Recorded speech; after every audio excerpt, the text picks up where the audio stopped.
We got a great show for you today. As a matter of fact, High Pitch Eric and KC went to Minneapolis this weekend. KC came in cursing. I know. So it was horrible. Ruined his weekend. Imagine running around with that guy for a whole weekend. High Pitch. Horrible. Did you enjoy your trip? Casey said it was just like everywhere he went, it was High Pitch Eric. Yeah, you could never get away from him. Yeah. We had a great time. We went out drinking to the bars, and I always tried to pick a girl. All the girls he tried to talk to, he turned their back. High Pitch Eric is like all the weirdos who are hardcore fans of the show. We have some weirdo, like, High Pitch Eric, and High Pitch is just a weird guy. And like Craig was saying, ever since he's been doing impressions on the show, High Pitch is now writing him. Oh, no. And High Pitch at first sucks you in. Like Craig said, you got a really nice email from him, right? I got this really nice email. He said some really nice things. Say, hey, man, I just want to say I really support you. I think you're doing a great job. I was like, wow, that was really touching. So I wrote back and said, hey, thank you. I really do appreciate that. And, I'm sure I'll meet you someday. And he wrote back and said, well, how about right now? Bring me up to the studio. And I was like, well, hold on a second. Bring me up to the studio. I got to get in Jackie's chair. I can do the job. Let me sit there. And Because I have the voice. yeah, you got the voice all right. Howard, you got one impression. This voice has been in my head for the past weekend. when I went to sleep on Saturday night, his voice was still in my head. See, Casey had to take one of our listeners. We have this great prize to give away. You get to go to the Final Four, right? Yeah, it was an awesome trip. Yeah, awesome trip to what, Minneapolis or something? Minneapolis, right. Right, and it was a weekend trip, so I had to give it away on the air, so I gave it to High Pitch Eric just to bust Casey's balls. Oh, we had a great time together. Oh, well, you had a great time. I don't know what Casey. What happened? I know everything, way too much about High Pitch Eric. Let me take a commercial break. I want to hear all this. Because they even got on the plane together. They were together forever. Yeah, the whole time. I sat next to High Pitch Eric on the plane. How bad did you smell? His breath.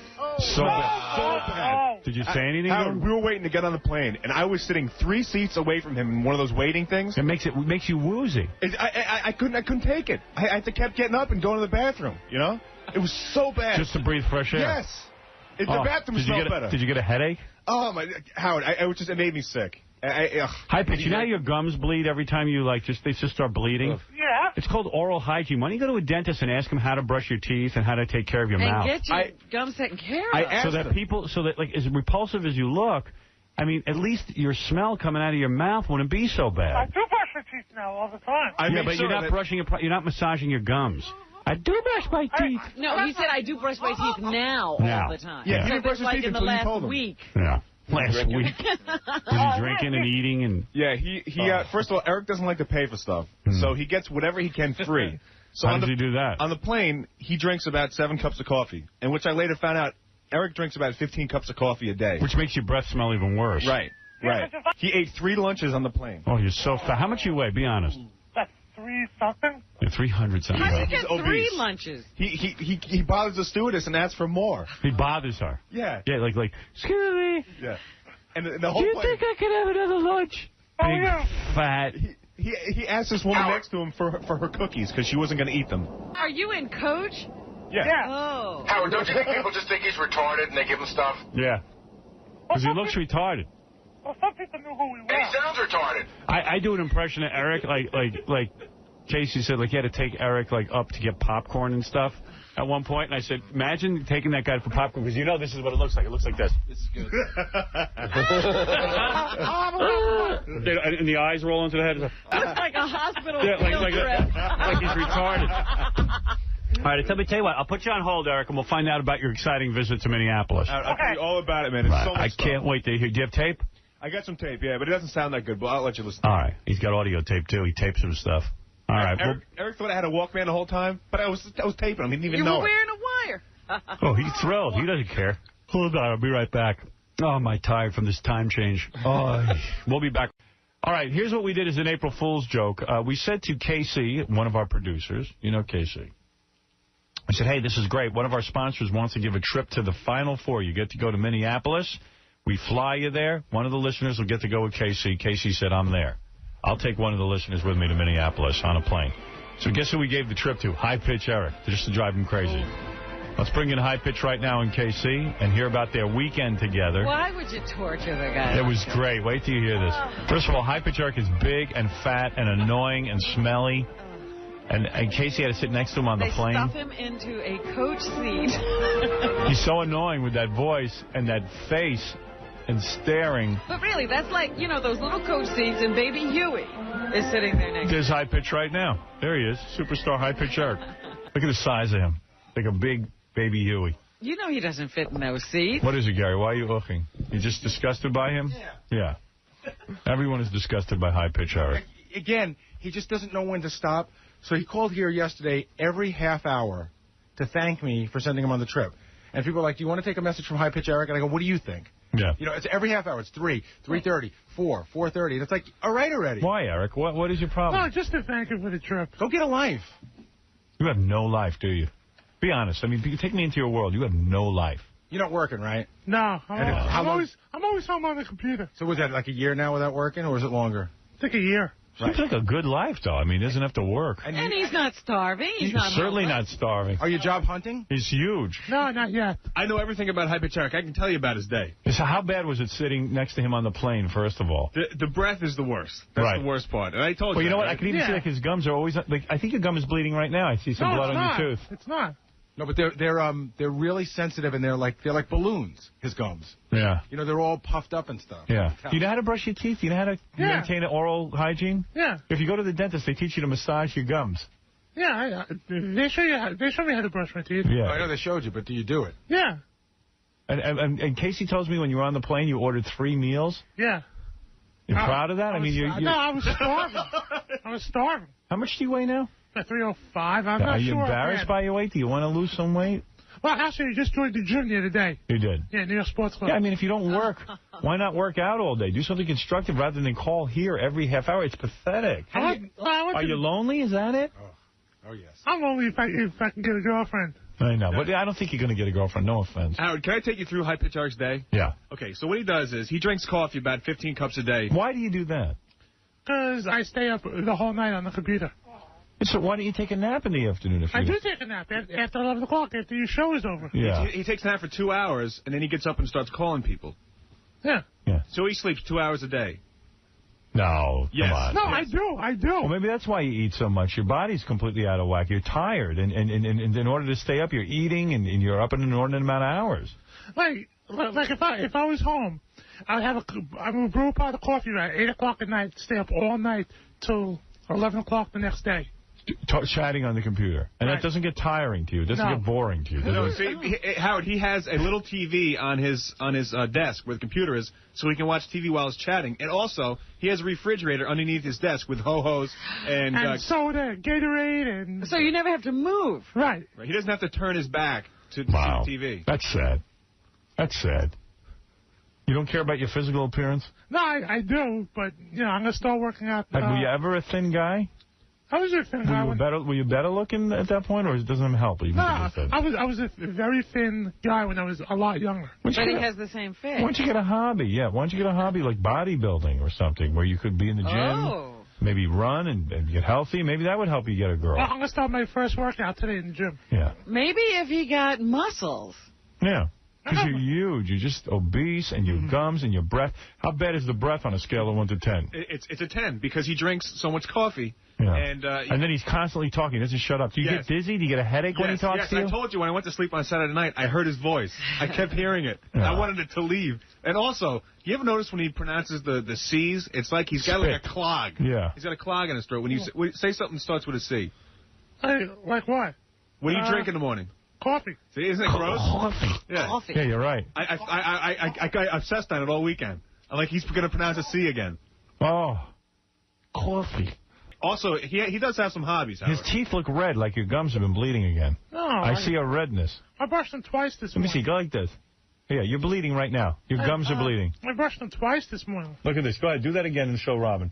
Ooh, Look. yes, he is. He's bleeding. He's bleeding. I am? Yeah. You got to, you see, like my doctor, Dr. Kaufman, the greatest dentist that ever lived.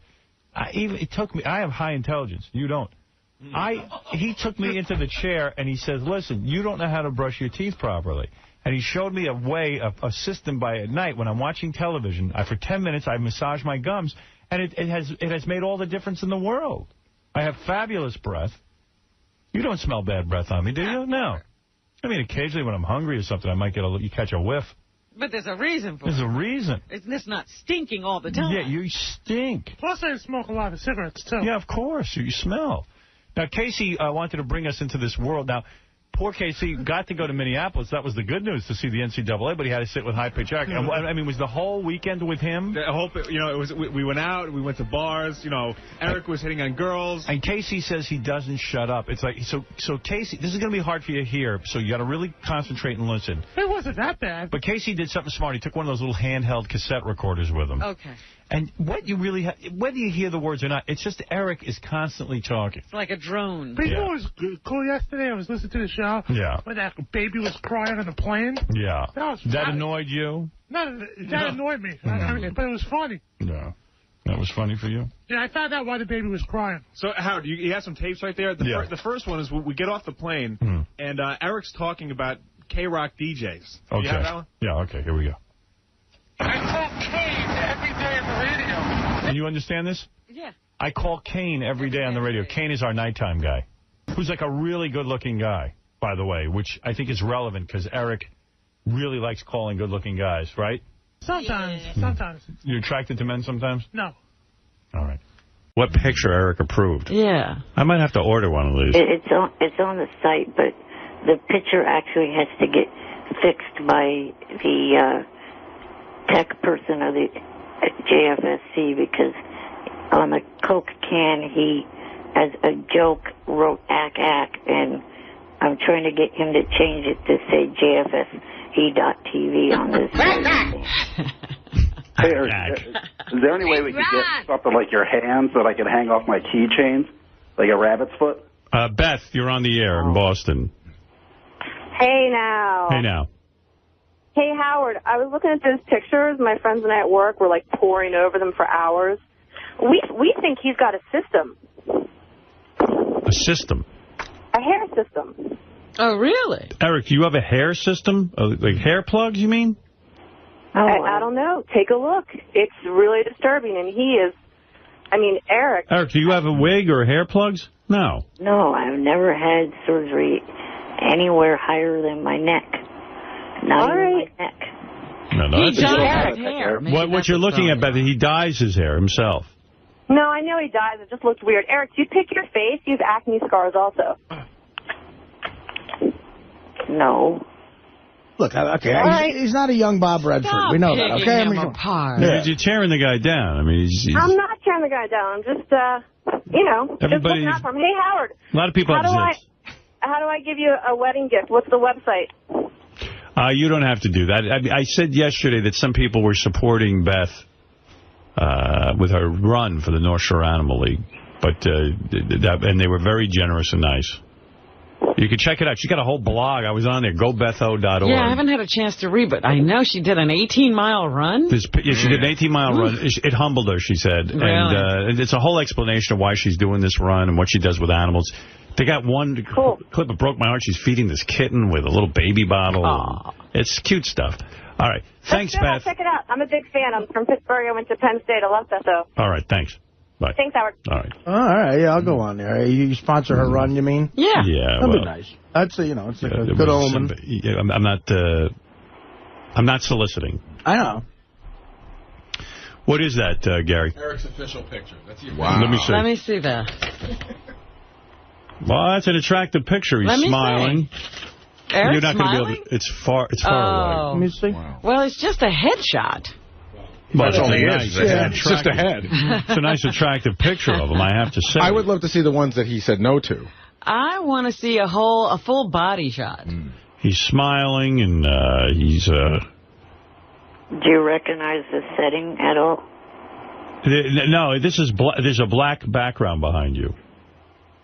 Oh. Are you in space?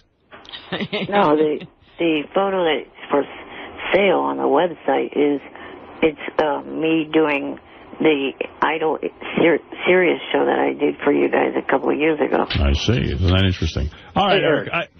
Wolfie, I gotta go on this call because I have things to get to today. Yeah, Savannah just got here. Savannah got here. She's got Savannah, the porn star, claims she has a singing career now and is going to sing her hit song. Is she singing live? Hit song? on? Oh, my glad I got up this morning. What? I can't remember. I got to find out. All right. I'm so glad One last question. Also, Chris Mad Dog Russo's coming by to celebrate his... Yeah. Oh, that's She's not singing. She's not singing? We're playing the track. We're playing a track? Oh, Will, tell her to sing. Come on. She's got to sing live. She's got to sing. Come on, Will.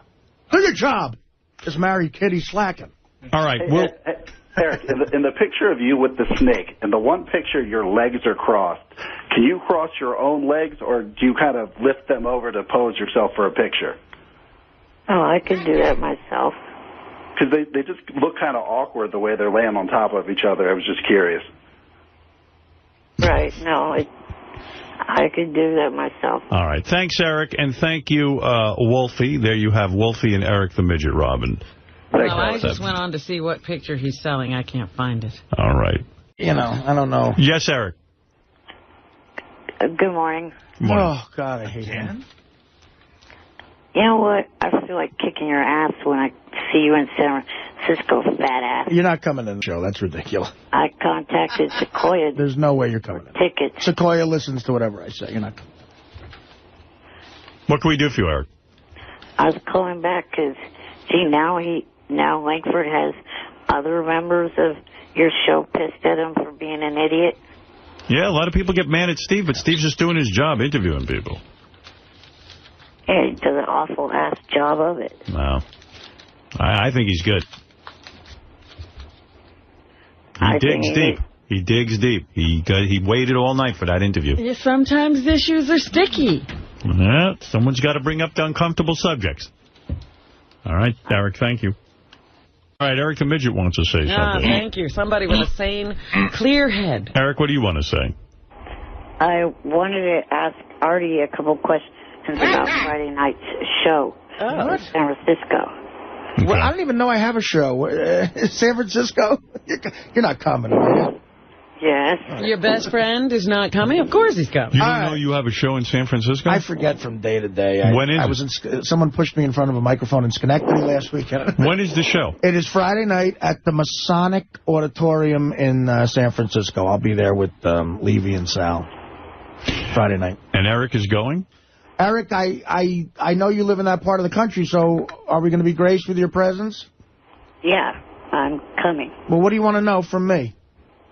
Well, one of the things I wanted to know was what time does this show start? I have no idea. Wouldn't that Why say don't you know? Wouldn't that say on your ticket? The tickets are being left for me at will call. It's $35, by the way. Right. Is that what it costs to see you? 35? That's what his price is. Oh. Usually it's 25. So, you don't know what time you go on? It's probably like 8 o'clock, Eric. Can't you call the theater, Eric? Yeah, I was going to say, why don't you go on the website of the theater or call the theater? They would know. Bug Teddy. Teddy knows. Right. What and else? Then, this isn't really a question, but when I go there, I'll be bringing some things for you to take back with you. I'm not taking anything back. Show. I'm not taking anything back with me. FedEx it or something. I'm not FedExing it. You can take it back. I'm not taking anything back. You will carry his messages. If you take it there, Eric, it's going to be left backstage. What are you bringing him? I'm just curious what's so important to give Artie. Why should I ruin the surprise? It's going to be... You know what, Eric? I got to tell you something. As a guy who has received gifts from fans and stuff, usually Artie's right. He's not going to sit there and schlep that back on a plane. It's going to be left backstage, I leave my clothes in cities, and I just buy new clothes. I don't like carrying anything.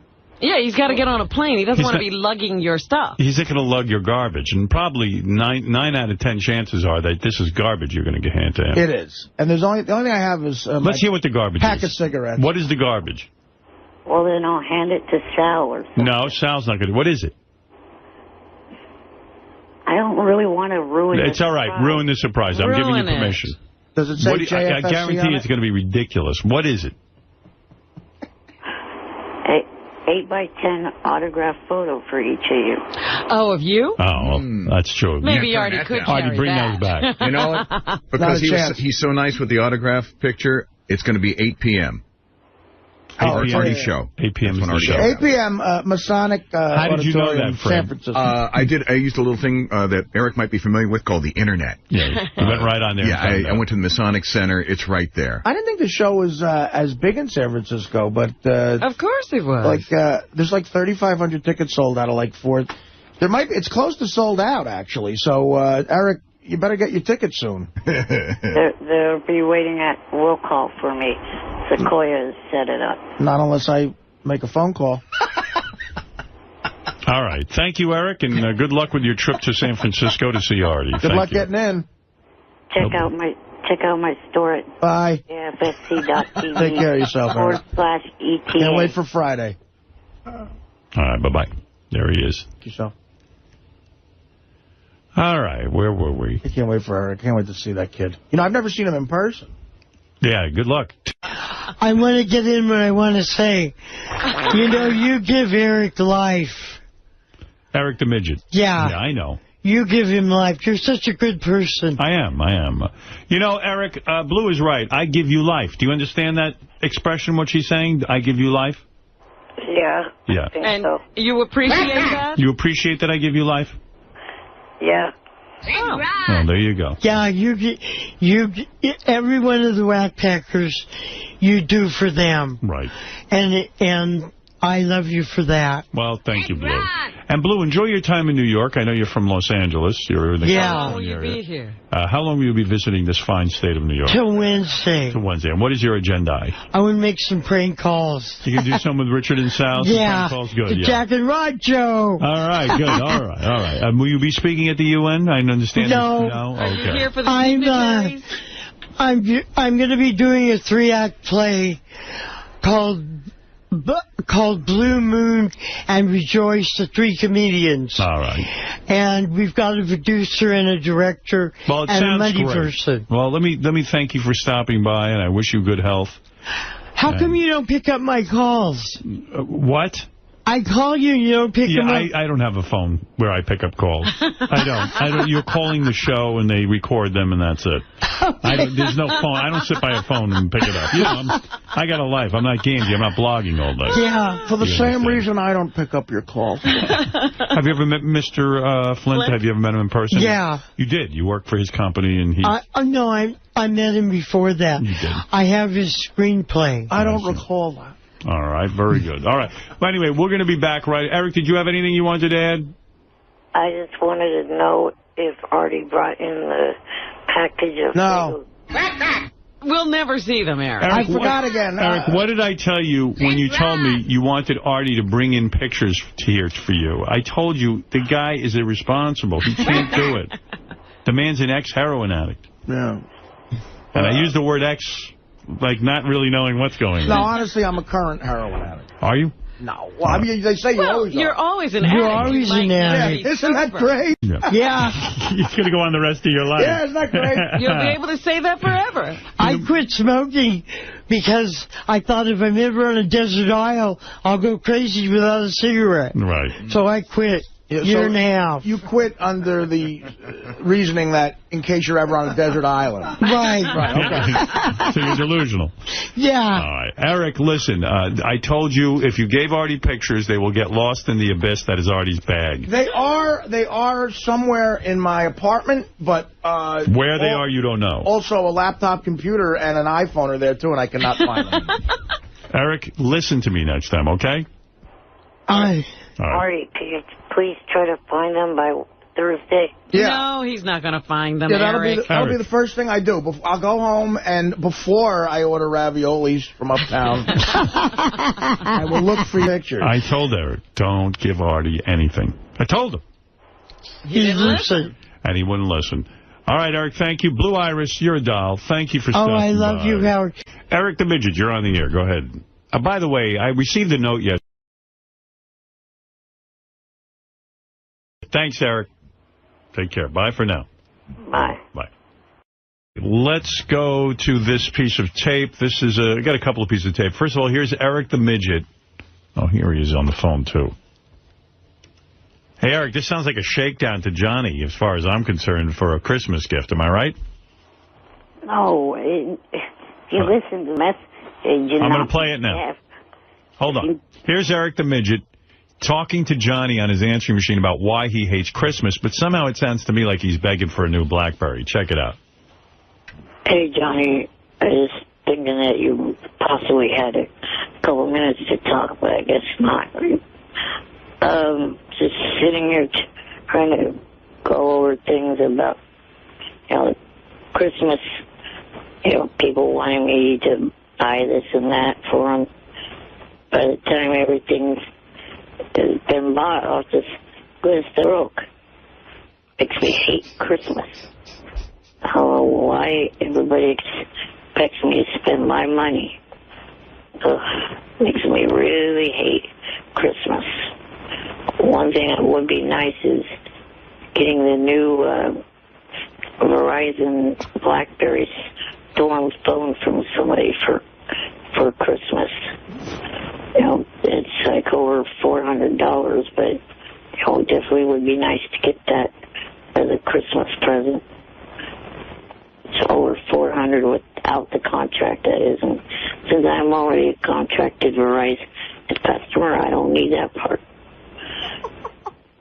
So, all right, just thought you'd be available to talk. Hope to hear back from you soon. Bye.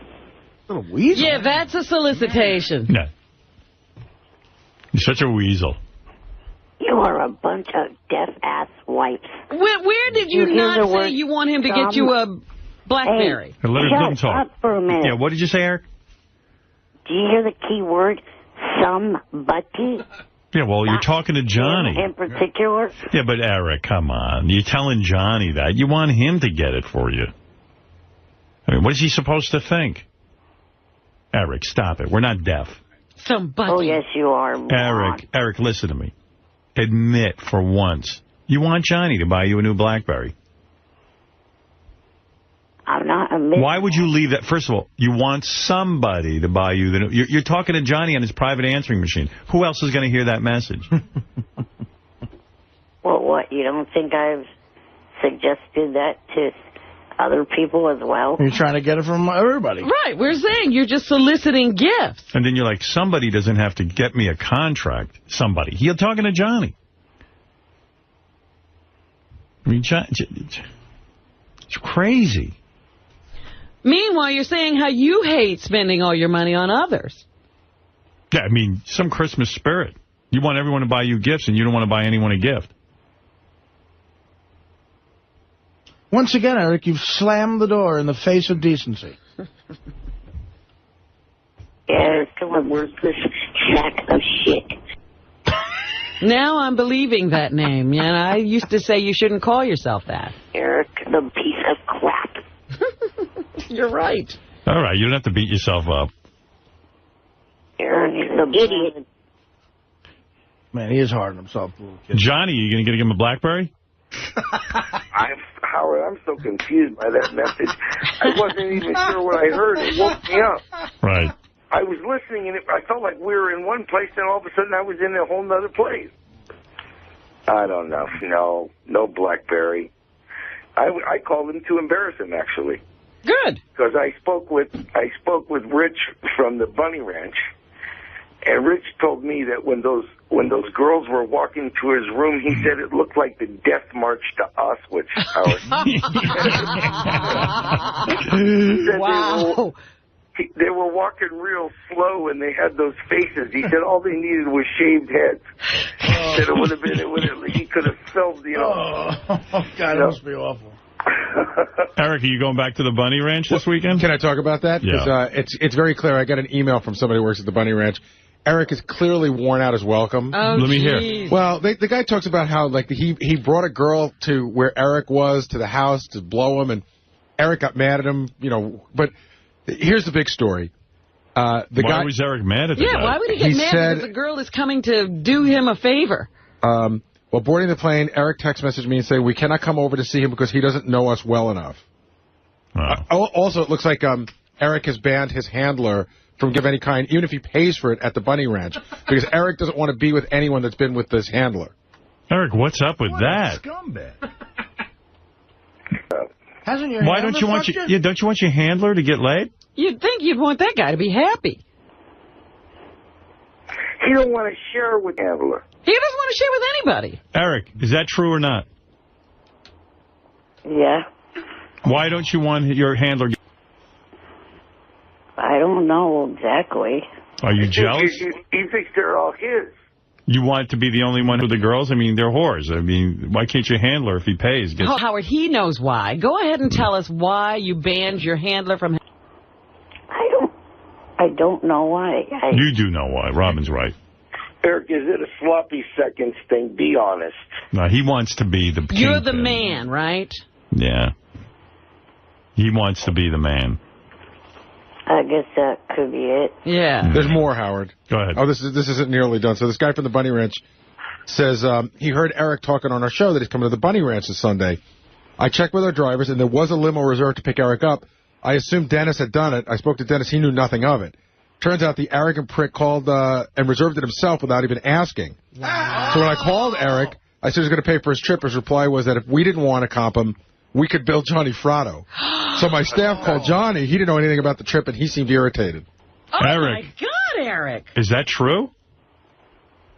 Tell him, Eric. I never even heard a word about it. Wait, hold on, Johnny. Eric. A Blackberry ended. Eric, you can't tell... you told the Bunny Ranch that they could bill Johnny Fratto? Yeah. Why did you do that? I don't know why I did. Because you're a dickhead. Are you losing your mind, Eric? No.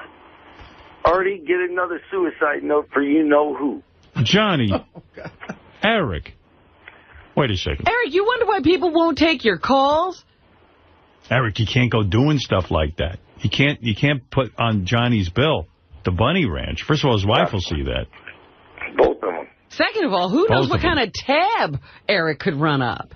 Millions. Johnny gets a bill for $1 million. From a whorehouse. From a whorehouse. But, Eric, Johnny can't... You can't just say... That's like... What if I call someone and said, just bill it to Eric the Midget? Well, Eric the Midget doesn't exist. Well, whatever your name is, I don't even know. Eric Smith. He says go ahead and do that. The shithead. All right, Eric the Shithead. No version of Eric. Howard, something happens. I'm seeing something now. Something happens around Christmas time. He's got like that going on. Is that true, Eric? Like the guy that hates Christmas. Like a Scrooge kind of character. Yeah. Eric, I can't believe what I'm hearing about you. I always thought you were an honest guy. That's fraud. You can't bill something to... Thank God the Bunny Ranch didn't let you do No, that. Howard, he left me a message that I was going to get a bill. Oh. Oh, he did tell you. Oh, and he left me a message, yeah. But doesn't he have to ask you? That's how I would do it. Yeah. So, Eric, where do you get off thinking you can just spend Johnny's money? He said he gets in a bad mood at Christmas, Robin. That's the only reason he did it. Well, come on, let Eric. What you can't? You know you have to ask Johnny first, don't you? Right, I guess I do. Yeah. And what made you lose all sensibility? I know you're a sensible guy. What made you lose all sensibility and tell the Bunny Ranch that they're going to bill Johnny and then just call Johnny and say you're getting billed? Well, first he called the Bunny Ranch and reserved a limo as if they should do everything for him for free. Right. Eric, what are you thinking here? You just love that pussy so much you have to get more? Yeah, I guess that's it. It's making you mental, isn't it? You're going crazy, right? He's got to go to one of them little sex addict schools if they have one for midget. You got to go to addict school. You only got to go half the time or something. You know, in a sense, Eric, it's like a heroin addict, like what Artie goes through. I mean, you've had a taste, and now you're going crazy for it, right? Cunt struck. Yeah, but Howard, explain to him that the Bunny Ranch guy went all the way to Sacramento figuring he was going to go have a cup of coffee or something with Eric. Eric tells the guy he can't come over. Then he goes to a strip club. I don't even want to tell the story. That rich guy should call and tell the story. Then he says he goes to a strip club, but he don't tell this rich guy that he's going anywhere. Then he asks for all this other stuff. I know. Eric, what's going to be? Eric, you're biting the hands that get you the pussy. Right. Yeah. I know, I guess it's just the fact that it's been over a month, I guess it's making me go a little crazy. Yeah. Look at that, Howard. Poor little guy wants some pussy really bad. What'd you do for the first 30 years? Well, that's the problem. He was okay. They gave him the pussy, and now he knows what it's like, and he's going, oh, my God, there's a whole world out there I'm not getting. But let me ask you something, Howard, because Rich is the guy who flew him out there and set him up. Why wouldn't he have a cup of coffee with him? Yeah, Eric, that was silly. You should. Robert's right. You should have schmoozed the guy a little. And the guy had a broad with him that would blow him. What's your problem, Eric? Eric, the lame-ass midget. Right. Fred, the retard that can't stop pushing buttons. Eric, the retarded midget. Oh, now he's going to push more buttons. Really, Eric? Why would you blow off Rich? Annoying midget. Okay. But he completely blew the guy, went all the way to Sacramento. He blew him off. He was in the town. Eric, are you jerking off like crazy? No. But the point is, that's the guy who gives you access. Why wouldn't you be friendly with him? Answer the question.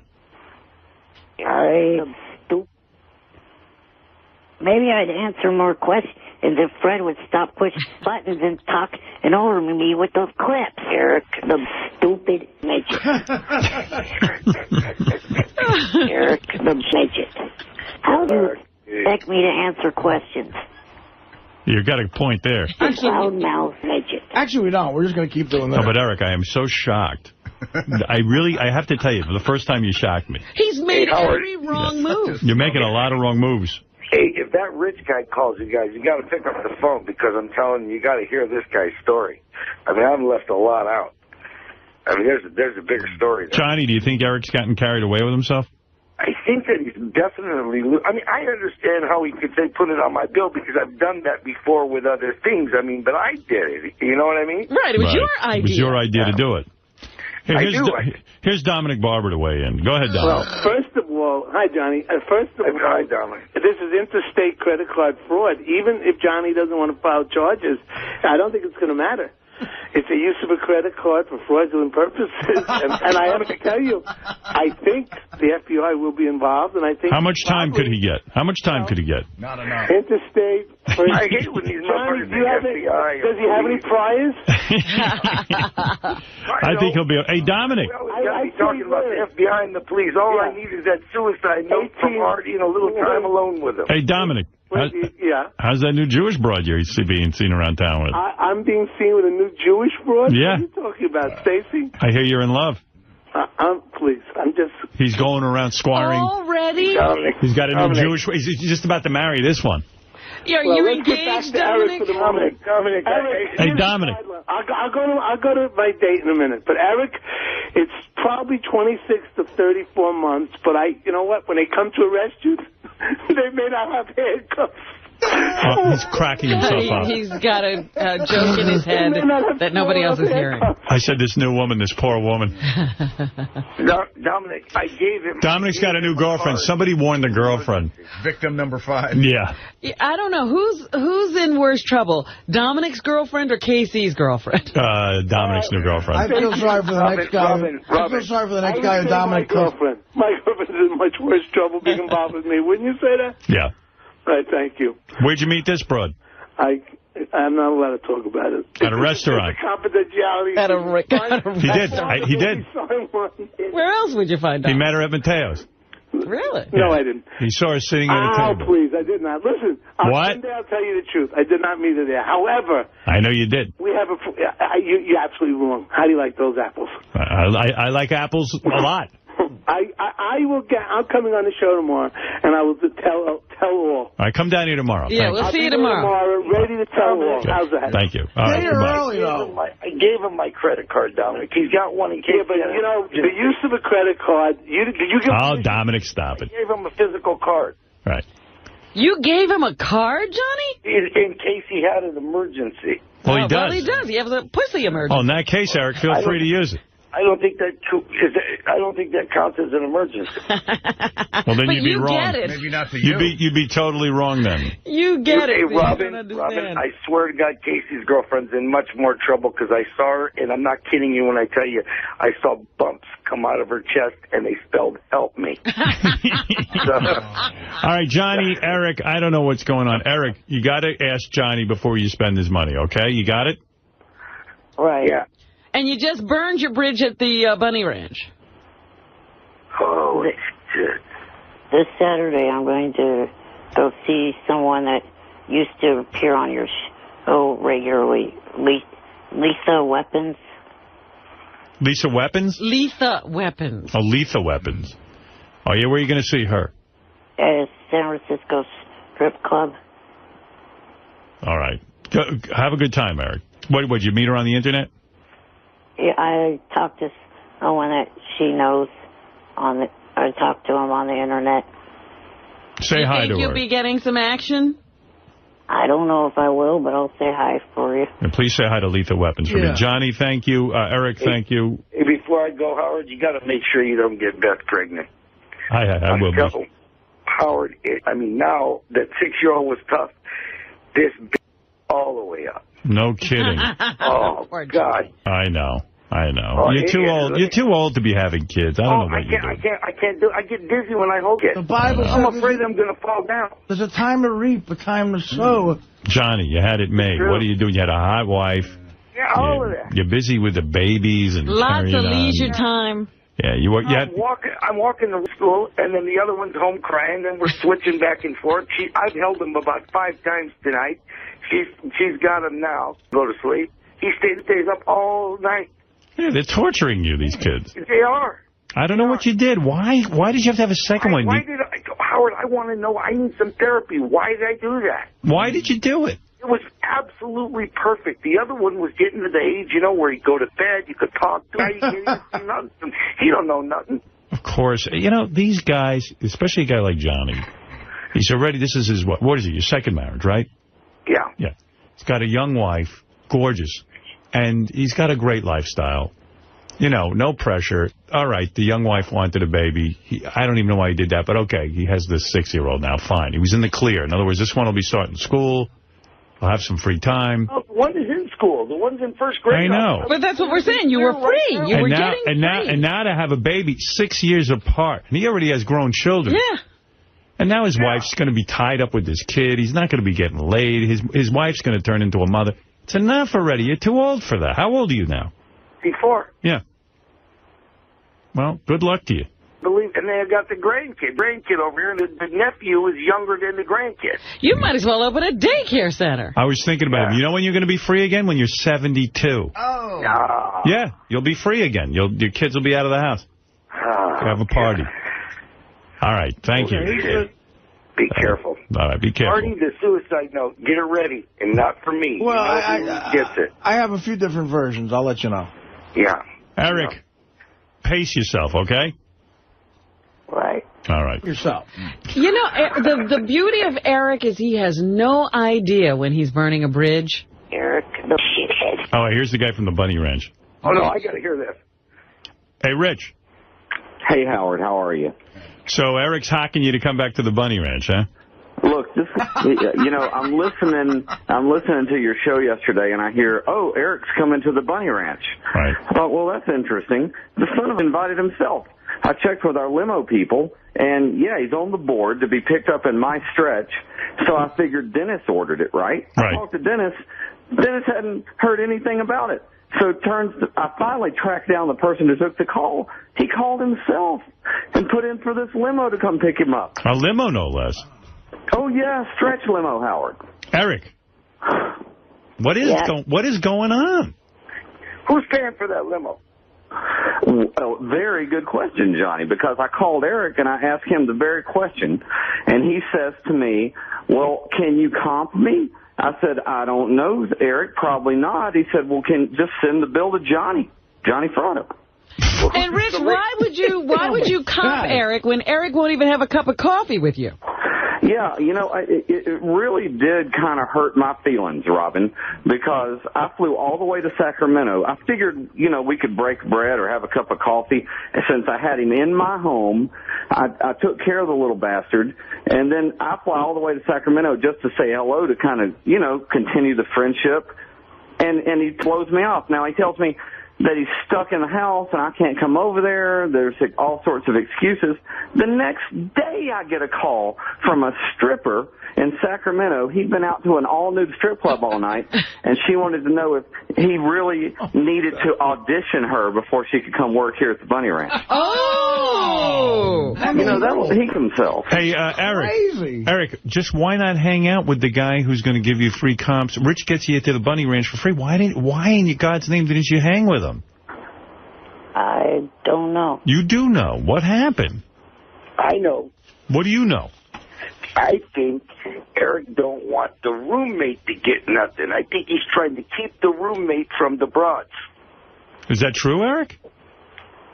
Because he doesn't want to follow him or to have him, he doesn't want to share with the roommate. He don't want him to have the same experiences. Howard, let's call a spade. The reason he's getting all of this stuff is basically because I know who he is from your show. Right. We point that out to him all the time. He's like, he's incredulous. Exactly. So he's getting all this stuff, and now he acts like he's King Stud, and he doesn't need anybody. Well, let me tell you something. I've seen pictures of the Baton Death March, and I've seen some of the horrible images of prisoners in Auschwitz, and that's what the girls look like when they're walking down the hall to go see this room. How do you get the girls to them then? You can command them to him? Well, the girls will do pretty much whatever's necessary for marketing or for goodwill for us and so forth. And you know what? If you kind of. But Rich, let me ask you something. It is Christmas. Is there a chance that Eric can get back to the Bunny Ranch in some way? No. Say it there, Rich. And Rich, I don't know if you're 100% right. The girls do text Eric, and they say they love him. Right. That's probably some guy at the Bunny Ranch answering text. Right, Eric? Eric, don't those girls say they love you? Oh, I said they miss me. Right. All right, two things, Howard.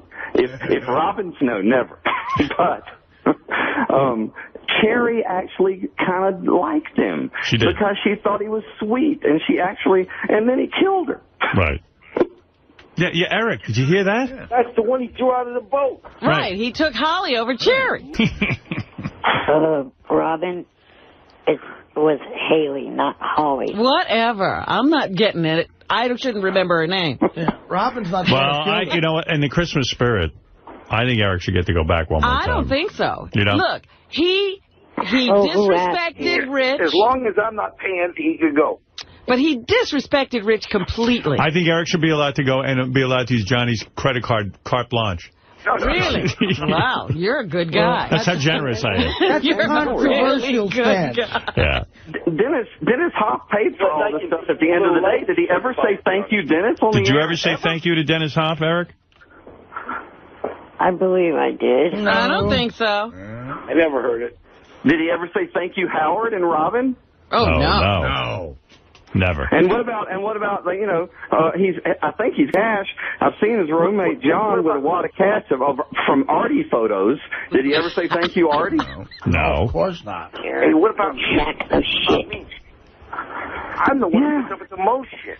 I know, Johnny. He told me to send Johnny the bill.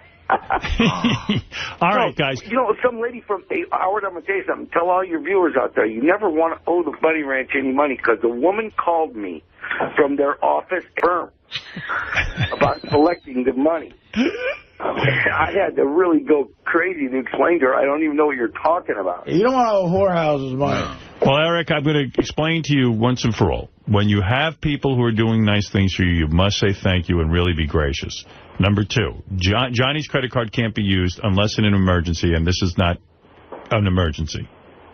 It would be like a flat tire would be an emergency. Number three, I mean, Eric, look, if you want, you got Rich on the phone. If you want to beg him for a trip to the Bunny Ranch, go ahead. It's up to Rich. Can I please have another trip up to the Bunny Ranch? No. Bye, Eric. It's really up to Rich. Well, Howard, I can't even make that decision today. I'm livid. All right. Oh, what a that's a professional, nice thing he's doing, Eric. He's choosing to calm down first. All right, Rich. Eric, there's your answer. It's not a no, but it's going to take him some time to think about it, okay? Eric, the stupid midget. All right, Eric? Hey, you, Eric. Love you, Howard, Robin, Artie, Fred, Benji. All right. Thanks Rich. All right, Rich. And Johnny, thank you. And Eric, thank you. And Eric, I actually, in the Christmas spirit, I'm hoping the Bunny Ranch does let you back. And that you get a BlackBerry. Yeah. And look at these fucking kids. And I hope Johnny gets you. I hope Johnny stops being cheap and gets you a BlackBerry. And pays for Verizon, too. And anything else I could charge. He doesn't need Verizon. He's already a member or something. All right, Johnny, Rich, and Eric, thank you very much, okay? Okay, Howard. Howard. Yes. Before you let me go, last night, speaking of my store, I kind of had an interesting customer call. I was talking to Jimmy Kimmel's cousin, Ivy.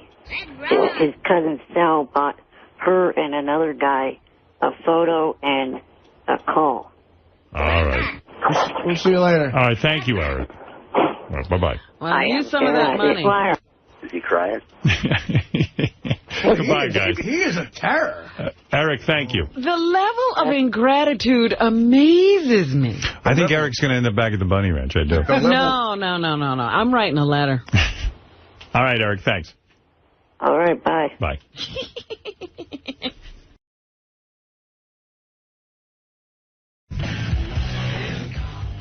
Oh, he's still here? Who?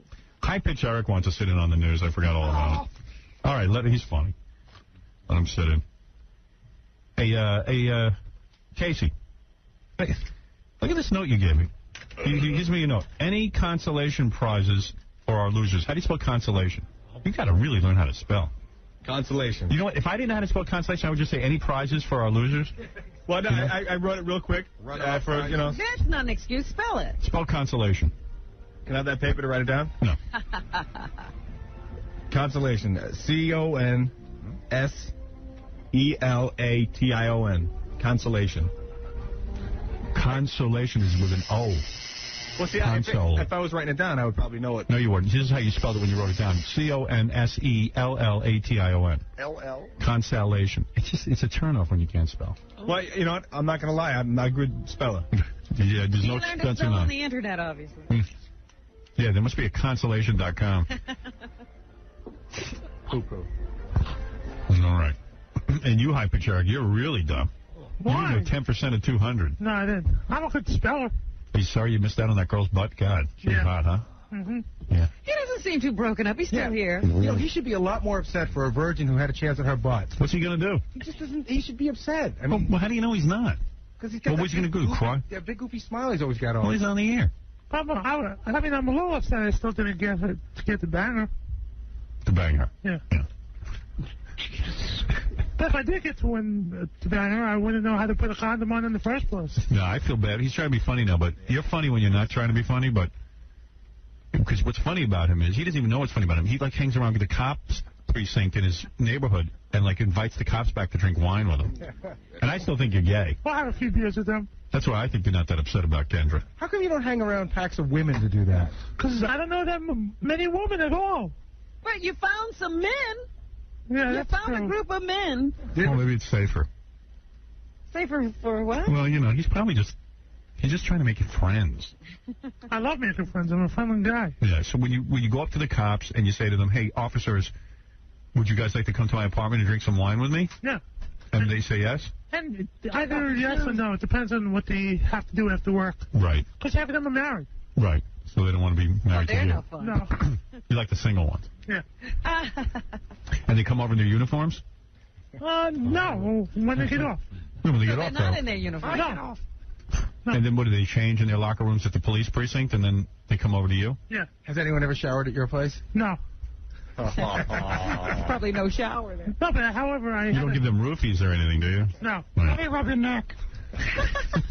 Very tense from frisking people. How was your day? How was your day? Actually, it's one of the best precincts where I live. Right. And what do? They come over and what do you guys watch, some Tube? Watch the Tube, have a few beers. Do you console them when there's bad press about police officers in the news? Yeah, do you talk like about the Amadou Diallo shooting? And Yeah, someone asked me about that. Yeah. Yeah. One of the cops? Yeah. What did he ask you? He asked me what do I think of the case, and I said, I'm happy. Say, hey, all cops are pigs, man. They watch him beat you with a Billy Club. No, I said to him, I'm happy for the cops that they got off. Right, good. The jury did a good job. Right. All right. So that's what the cops like to hear that. You know what to say, then. Yeah. Right. Are you like a big cop homo? Do you know all the numbers and stuff? Like numbers for different things? Like the crime? different crimes? Yeah. No, but I know all the websites for the cops. You like the cops? Yeah. I mean, you like them. You just like them. You're a cop groupie. Yeah. Are you ever attracted to any of the cops? Be honest. No. Oh, come on. I just love cops. See, he's going to be like Elephant Boy who didn't know he was gay, but he loved wrestlers and he loved being in the locker room. Do you have a scanner and stuff? Yeah, I do. Not that Elephant Boy is gay. Did you have a police scanner? Yeah, I listen to it every night and every morning. You listen to it. When I listen to you, I have you on and the scanner on at the same time. And what happens if you hear about a big something going on? If something big happened by my area, I'll go run downstairs and see what happened. Right. You would go to the area where the trouble was. Oh, yeah. He shows up. Like, what's the last thing you went to? Nothing really happened, but actually a few weeks ago, someone jumped off a building by where I live. And you went out to look? Yeah. Did you see the body? It was scary. He was all over the street. Really? Yeah. Howard, he's one of those guys we're going to find out in a year, either like he like lights fires or there's something weird with him. No, there's a lot weird with him. That he's not a serial killer. Silence of the Lambs. How many cops have you had over at once? At once? Probably about 3 or 4. Really? Oh, so you must have been in like cop heaven. Yeah. All right. Cops always call me. They want to see how I'm doing. Should do a circle jerk with the cops. I'll be the pivot man. You live by yourself? I'll get the Oreos. You're unemployed. I'm unemployed. You should see what I do at home. I sit on the computer talking to girls every day. Yeah, and then when they hear your voice, they dump you. Yeah. Oh, that's but it's a good life in America. He's unemployed and he sits on the computer all day. Yeah, I'd like to do that. How do you get paid? Unemployment. Really? Yeah. And you can live on that? Yeah. Wow. Yeah. Good for you. I'm trying to find a job now. Why ruin it with a job? What is it, Doug? You know what another really bizarre thing that he does? He calls me at work, usually around 7, 8 o'clock at night, and he conference calls in local news talent. He's conference called in with me. He called me up once. He goes, hey, you want to hear me talk to Chuck Scarborough? I was like, yeah, why not? Yeah. Next thing you know, he's like, hold on. Next thing you know, Chuck Scarborough is talking with this freak. How do you get on with Chuck Scarborough? I call NBC and I ask for Chuck Scarborough. He knows them all. He talks to. He likes news people, but he's got a big thing going for weather. For weather, yeah. He called me another time, and for Sam Champion, and then Janice Huff. And what's that Bill guy's name on ABC? You like that Bill guy? Bill Buteau? No, the weather guy on ABC. Bill Evans. Yeah, Bill Evans. Yeah. So wait a second. So you call up and you say, let me speak to Chuck Scarborough, and he knows you? He knows you as High Pitch Eric? No, he doesn't know me as High Pitch Eric. He knows me as Eric. Right. And you just say Eric's on the phone and Chuck picks up? I think they think it's a little kid. Oh, that's what it must be. Yeah, they must. Hi, Chuck. Kids call. Oh, hi, Eric. So what is he talking to them about? Are they talking down to him? I couldn't believe that Chuck Scarborough gave him like 5 minutes. I was like, what? Wow. Chuck Scarborough talking to this Because Chuck thinks it's a little kid. Yeah, he was like, how's it going, man? I like you. Things are good. The news is okay. And Chuck's answering. Yeah, because Chuck must think it's a little kid. He doesn't want to blow him off. Got to be it. No, we could ruin Eric's life. Did you ever ask Chuck how old he thinks you are? No. Hi, Chuck. It's a 2-year-old. Hi, Eric. The weather people probably think that, too. Plus, he's kind of idiotic, so he not only talks like a kid. He talks on a juvenile level. Hey, how do you like doing the news? Why, I like it a lot, Eric. Maybe it's something you'll do someday when your voice changes. Everything going okay? What else is going on down there, Chuck? What are you doing tonight, Chuck? Want to drink some wine? It's very strange. Then he also calls our office just to talk to anyone who picks up the phone, basically. Mm-hmm. And what we do, as soon as we hear it's him, I think he's figured this out by now, we just transfer him to another line, and sometimes we have him for at least a half hour transferring to phone calls. Yeah. We'll just bounce him around, but he sticks in. Barbara, so you listen in on the conversations? We just keep bouncing him around the office. Barbara, go ahead. Hi, Howard. First, I'd like to say I love the show. I love you. Thank you. I was actually, I think High Pitch Eric lives in my neighborhood, and one day I was shopping at a local drugstore, and saw him purchasing hair supplies with a male friend. And they were shopping around and discussing the relative merits of different kinds of shampoos. And the young man that he was with had actually flowing long hair. And they look quite cozy together.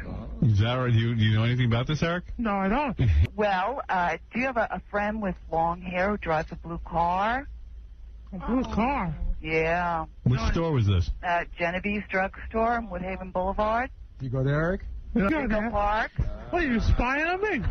It wasn't Fabio, was it? It could have been. He Really? was a little shorter. I was actually shopping around, and I saw this dude sitting there. No, he likes to hang around with So, friends. Eric, you can't come on this show and keep things like that a secret. Hey, you should have said something to me. Melvin, you're on the air. Howard, doesn't it sound a little strange what this guy's doing with cops? My brother's a cop for the 83rd Precinct, and I wouldn't see my brother going out and having drinks in this guy's house. That sounds kind of gay to me. What do you think? Doesn't sound right to me. I know something better. Well, no, cops can hang out wherever they want, but... With Eric? Well, hey. Crackhead Bob doesn't hang out with Eric. Don't you see something wrong with our police force? I don't know. Maybe you got something there. I don't know. There's something wrong with that. I think either these cops are gay or they're sick in the head. I'm trying to figure out why would a cop go back to Eric's? That's what I'm saying. Free drinks. He probably gives good oral, too. I got to do a cavity search again. Thanks, Howard. Where's your billy club? I got a nightstick. Oh, good for you, Eric. Wait a second. Somebody's unwrapping something. It's got to be Fred. Yes. What are we putting it back? What are we doing? Breakfast? Pulling out an apple. Oh, he's got a big plastic bag. It's apple time. And the apple time can't wait. No. Fred has a schedule I was to trying to be keep. quiet. I guess it didn't work. All right, let me turn on your mic. I made the accident of keeping Fred's mic open. Usually he doesn't use it. Thanks, Robert. It's always safe to have it. I never know when to put his mic, because when I put it up, he doesn't talk into it anyway. I never know when it's on anyway. I'm sorry. That was a Fred moment. I just heard thunder and lightning going on. It's Fred's bag. It's like... You see, Fred has to eat during the show, Howard, because... What? Fred, you can't even hear him. That's why I don't know when the mic is on and when it's off. All right. You're serendipitous mic maneuver, like it matters. Fred getting his apple. This is Billy does impressions and Fred does impressions. Even Jackie do. I don't do any impressions except Fred getting an apple. Here it is. Very good. It sounds just like Fred. You can use that if you want. Thank you. Hey, that's Fred's new sign-up. We're going to go, hey, let's go to Fred. Good morning. Already busting balls. Jackie just gave me the what did I walk into look. I always love to watch Gary decide how hard he should laugh when they're screwing around with Fred. Nah, he gives me a look and he starts shaking his head. I'm not going to laugh at Fred. I don't want to get involved. But Freddie has to do all of his eating in here. He won't eat in front of us anymore. I'd much rather talk about Fred than the hockey game. But he's made a move now. We haven't seen Fred eat in Is that right? years at this point. Well, you can see me. I'm here every day. No, you hide back behind that carousel of cards. Howard has books up, and you sit over there and eat. No one wants to look at Fred. You hide over there. No one wants to look at Fred while he eats, so Fred has built a wall of seclusion around himself. It's like the Fortress of Solitude. Yeah. Fallout shelter. She has. I got to describe it. He sits to my right. Thank you, Clark. I sit behind the microphone. Everyone sits behind the microphone. I sit behind the main microphone with the big board. Fred and Jackie. Well, it's in the book. You can see it in the book. Yeah, take a look at page right in the front of the book. Didn't we do it in the front of the book? You get an idea of what's in the studio. Like the whole thing. Page 60.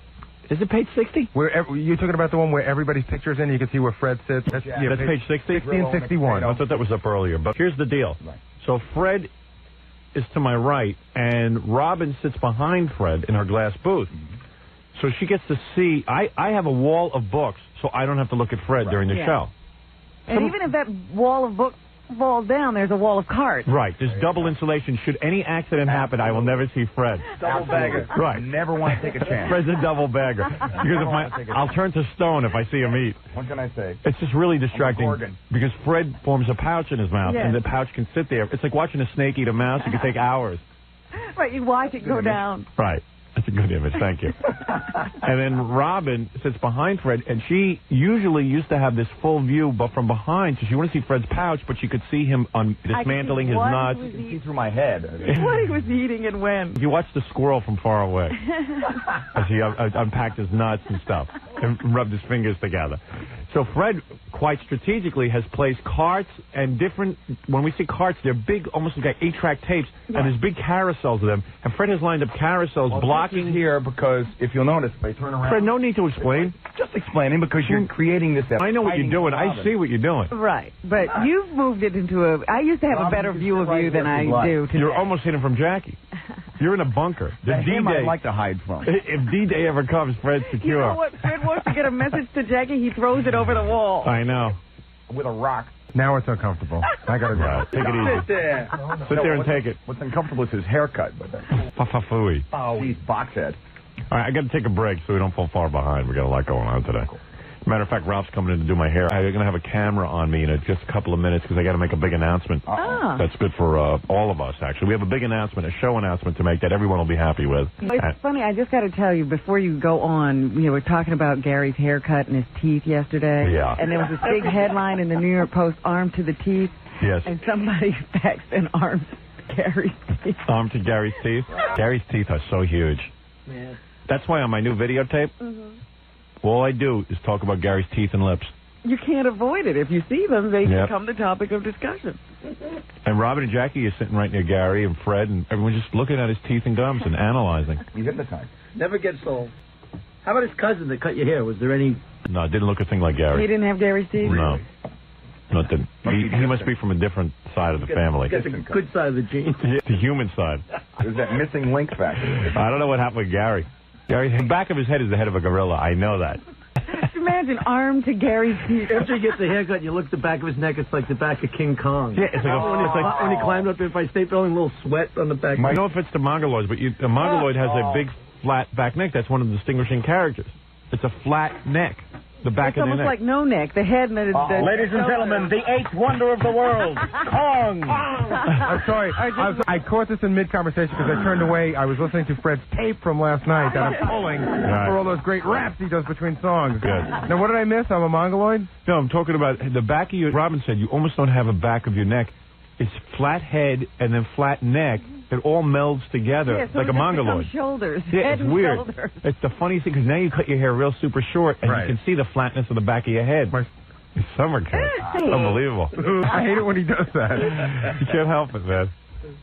Big old red face glaring at you. Jackie's like the evil clown. Jackie's so excited when that first day of summer comes. I love it. He is so beat red walking around. I was out again yesterday. I know. Yeah, why did he give his cells a rest? He ran home yesterday. He built a piece of wood. He didn't build anything. They found something floating in the water, and they tied it up. And Jackie has a piece of wood, and he goes down every day in Bayville and swims, and then climbs on the piece of wood and says, my piece of wood. Yeah, my piece of the rock. Then he goes, wood. He says to me the other day, oh, boy. I know you guys kid about the wood, but it really brings me great pleasure. Even the algae under the wood is my algae. It's my wood. Well, I like that they took AstroTurf and put it on the wood. That was Jackie's innovation. So it would be comfortable for Jackie to lay on the piece of wood. Meanwhile, the guy can afford, he could get himself floats, he could do whatever he wants. We're painting the wood this weekend. What do you paint it while it's in the water? No, we're going to haul it in out of the water. The interns don't know, but they're coming to help me this weekend. I see. I'll pull it out of the water and sand it, paint it.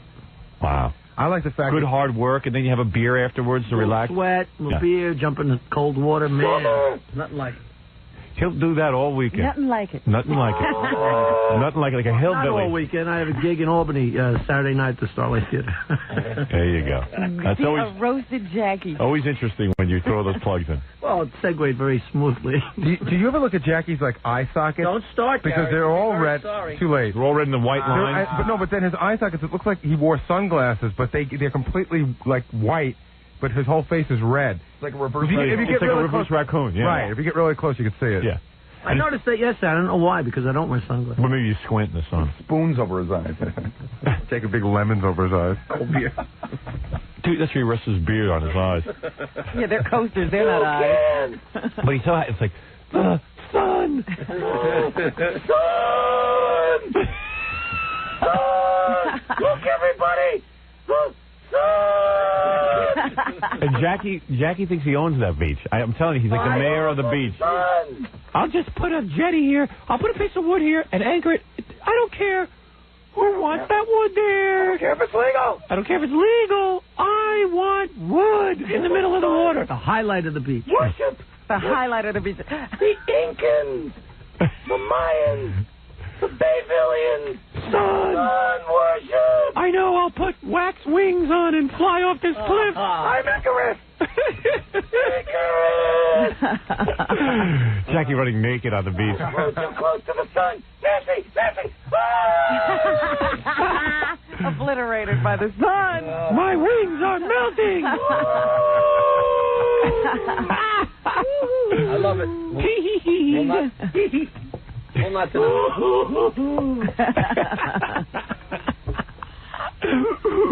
He's amazing what he gets out of that sun. Oh, man, he's telling me about the piece of wood. You're waxing poetic about the piece of wood. My doc, thank you. I just can't believe that Jackie's so in love with that doc that he would waste a great favor from you by making an announcement on the air to retrieve it after it got cut loose this winter. I know. It's the greatest story. You know, he could have just bought a new piece of wood. Greatest story. No, it wouldn't. My piece of wood. Howard, Howard, can I make an announcement on the air about my piece of wood? It's like, Jackie, you know, okay, I love you, I'll do it for you, but, dude, buy a piece of wood, save yourself the embarrassment. I've said it a million times. And then we had to thank you would have thought he lost a pet. Then we had to thank the Bayville Navy or somebody. Yeah, right? Yeah. What? The Bayville Navy. They have their own Navy. That's fun. Yeah, there was a whole bunch of guys we had to thank who tracked down Jackie's piece of wood. People being murdered and raped down on our streets. But we had to thank Jackie's. We thank West Harbor Marine on Ludlam Avenue. West Harbor Marine. Jackie. Army, the Navy. Yeah, boss. They spotted it with radar. Could you please find my piece of wood so I can lay down in the middle of water and smoke pot? Space Shuttle Voyager. Nancy, we may have to put the picture of the wood on the side of a milk carton. Have you seen me? I'm going to put a low jack device in it. All right. Have you seen me? What happened to those commercials, Howard? Have you seen my wood? All right. $25,000 reward. Wood. It's got a blue piece of cloth on one side and green astroturf on the top. Please bring back my piece of wood. Please. We love it. Maybe I'll paint a 3x4 picture of myself on it, Robin. Wood. I really want my piece of wood. Oh, it's a great story. We were out swimming, and a piece of wood floated up, and it was great. So we all got over, got sanded. It was wonderful. It was beautiful. We Kismet, me in the wood. Not in the jetty. That wood may have floated from the other side of the world just to be with me. It was meant to be. And you know Jackie's plans. You know he's gonna write screenplays. He's out on there that stupid piece. Well, no, he's got all these plans. I'm just wondering when he's gonna do it. When he's gonna give up sanding the piece of wood for writing a screenplay. He would stop doing it. I have my priorities. All right. I'm shocked that Jackie hasn't written his phone number on it so planes could see it when he's not laying on it. That's what I'm doing this weekend. 922-line. All right, let's take a break. Maybe we'll be off Jackie when we get back, although we could get right back into it. You don't know where we'll go. I got to tell you, let me take a few phone calls. I'll work my way into it. We've got a lot of mail, a lot of things to go over, a lot of questions people have, though, about us and about what we're up to, Robin. So let's go to Buffalo first. Buffalo, you're on the air. Let me talk to my brother, Red. All right, thank you. Everybody doing jokes. I just want to talk to normal people. You're on the air. Hey, what's up? Hello? Come on, are you putting on a voice? Huh? Are you putting me on? Who? You. No, this is the Gusser. I'm calling from Cleveland now. All right, can you lower your radio? Please, everybody, turn down your radio. I thought I turned it to O'Shea. I just turned it down. Did he just say a foul word? I don't know what he's saying. I think he said O'Shea, right? O'Shea. O'Shea, okay. Okay, O'Shea. Hey, I'm waiting for you to come down to Cleveland. Are you high? Yeah. What are you doing? I had some mega pounders of Tanqueray and tonic and some screwdriver. You ought to drink that laying on a piece of wood. You know, we were in here talking about... That's all booze that's giving you this? That's all. So that's all legal, this high you have? No, I had some reefer. Oh, you did have some reefer. Oh, I thought there was a little reefer in there. Look at Jack, he's so happy. You should see the look on his face. This is bud. The reefer. You are not alone. I like the sun, too. You know how the sun intensifies the high? Yeah, it's a natural type And then the whole world begins to look like a Super 8. Super 8? Yeah. We're in here talking about Jackie's piece of wood. Like, can you imagine, like, and John came in, Stuttering John, he said, if you saw this piece of wood, you would laugh because it is so unimpressive, this piece of wood that he carries on every day. After we get off the air, it's Jackie, you know, because after we get off the air, I'm pretty pooped from talking, so everybody else gets a chance to talk. And Jackie comes in about his piece of wood. And he's like, yeah, you know, no joking around. I really do want to get out there because we're painting a piece of wood today. And all my friends are coming over, my buddies, going to have a few beers. And we're going to, you know, lay on the piece of wood. So I thought it was like a huge piece of wood. Right. He says it's like this piece of garbage that floated up out of the water that Jackie put an anchor on. I said, can you imagine if Jackie actually bought something that would give him pleasure, like a water ski? It probably wouldn't give him pleasure, though, because he spent money on it. They don't make it out of wood. That's not real. Like, if he went out, if he loves the water that much and wants to have fun in the water, buy a jet ski, you'll go out of your mind. Sure. But he's so cheap, he won't buy a jet ski. I got to wait for my friend who lives 2 doors down. He's got a jet ski. I'll wait until he comes around. Hey, if he comes around, then I can use his jet ski. Yeah, meanwhile, I'll lay on the piece of wood. With that wood. Jackie, did you ever consider, like, maybe buying something? No. Am I allowed to talk now? Yeah, if I dress you, you're allowed to talk. I'm allowed to talk now. For a long time, we looked into having somebody build a dock. Then we had a big flood. We lost a lot in the flood, and a big hunk of a regulation piece of dock floated up. It's 20 feet by 4 feet, and it's gorgeous. 20 by 4. You guys can carry on from now for the next 10 years. Is it as pretty as your house? Yeah, which is nicer, your house or the piece of wood? Sit in your stupid apartment with your stupid assistant, and I'll sit on my stupid piece of wood. You, wherever. Are you hurt? No, not at all. I'm just trying to figure out how the hell I stop this. is wounded. What? My inner child is wounded. No, but I mean, the guy would have so much pleasure. He lives near the water. So, you know, he would get so much pleasure. I have plenty of pleasure on He would get so much pleasure. I didn't address you. All right. Dude, how's your high? Are we bringing you down? No, I'm tripping out. I had a question about the jetty. Yeah, what's the question? Go ahead. We'll answer. We're gonna only for the first hour of the show do we answer questions about the piece of wood. That might be his escape pod next time his house gets flooded. Hey, Jackie, next time your house gets flooded, you can just jump on the piece of wood. Just float away. So, tell me, how did you get high? What did you drink? A Tanqueray and tonic. And then what did you smoke? Reefer? A little bit of reefer. My buddy Todd gave it to me. And what do you, and how many drinks did you have? How many cocktails? I can't remember. I don't know. A couple mega pounders. Mega pounders, man. But, you know. He's getting ready for our trip to Cleveland. Okay. Yeah, I'm going to come down now. Good. I'm going to go wild, man. I'm going to be up there. I'm going to go, hey-ho, let's go. Right, okay. Will you have your shirt off and have, like, weird red paint on? And No, you're going to paint your face on my chest and go, let's spooky, mamas. Okay, dude. I'm going to be up there dancing, too. So what are you, all alone? All high like this? Oh, yeah, I drink alone. Do you think there might be a problem here with drinking alone and stuff? No, I don't have no friends. I don't have no friends. Hey, you know what? Well, what about Todd? He gave you the reefer. Right, yeah, he gave me some reefer, too. But he don't like me. I went to the VFW on Memorial Day. Yeah. And I drinking with the old-timers up there. Yeah. Because they let me in, and I got real drunk, and I told some MIA jokes. Yeah. And they kicked my ass. What'd you say to them? You don't go up to veterans and talk about missing in action. I've never heard an MIA joke. Yeah, what is the joke? I can't remember. I was just making fun of them. Yeah, right. Like, you know, or like some nice stump. You know, making jokes about them being in holes and stuff. Right. You know, I thought it was funny, and I guess I was wrong. Did you lose that in the big one, dude? Oh, I know that one. Hey, so when you... How's a guy talk like that? I guess that's the high. You don't normally talk like that. No. You know who comes closest to his style of speech? Who? Because I see a lot of young guys like this who like get drunk and talk like this. It's like, Mr. Hello there, Wilbur. My favorite show. Oh, man, I can't believe I'm talking, you guys. Hey, well, we'll see you in Cleveland, all right? I'll bring my pube, too. Your pube? Oh, yeah, I got a collection. I got a collection of pubes. I'll never.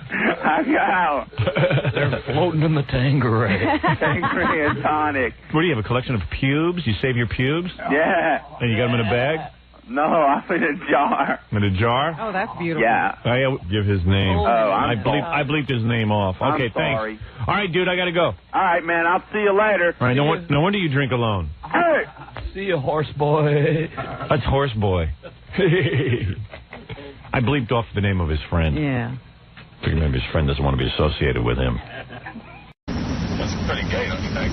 Well, Kane's a cool guy to talk on radio. He's funny, you know. And I spoke to him, and he, Cabby told him I wanted a trip to Minneapolis. And Kane said he was going to be in Minneapolis. And I said, well, what if we put pictures of in Minneapolis? Kane said he'll walk the other way. I said, not if I find you first. Why do you have a crush on Kane? Do I? Yeah. I don't know. I mean, I've liked it ever since he came to K-Rock. So there's a few guys at K-Rock I like very much. Who's that? Kane, Booker, and Wilfred Douglas. You like all those guys? Yeah. Yeah. You call them too? I call them on like when Cabby works on Sunday nights and Monday mornings. I call them up to say hello to him. You like Cabby too? Yeah, Cabby's cool. That's why I bleach my hair and if he wants blonde. Now Eric's thinking of bleaching his hair blonde like Cabby. Like Cabby. He's going to emulate Yeah, Cabby. he's going to emulate Cabby. Where are you? Is this after the plane flight? This is we're in the car going to the hotel right here. Okay. Because Cabby bleaches his hair, you're going to... And Kane has blonde hair, too. Imagine high-pitched Eric with blonde hair. And he's so fat and disgusting. Why bother trying to look good with your hair? That ain't going to help. Dude, lose 150 pounds, then dye your hair. I know, but I'm going to do my hair like at the end of the month. You could say whatever you want. He's going to do what He's just going to do what he wants. That means you should have... You know why? Because dyeing your hair is easy. You can just sit in a chair. Anything that involves sitting in a chair. Yeah. Well, I'm going to do it for the summertime. And the winter, I'll go back to my natural color. So I'm going to get blonde hair. Didn't that drive you nuts? Yeah. What is it? You have a problem? No. No. It's C's and K's. C and K. High pitch, you got a lot going on, bro. You ever sought out professional help? No. No? Where would you start? I don't know. I don't know where you'd start. Which profession would you start with?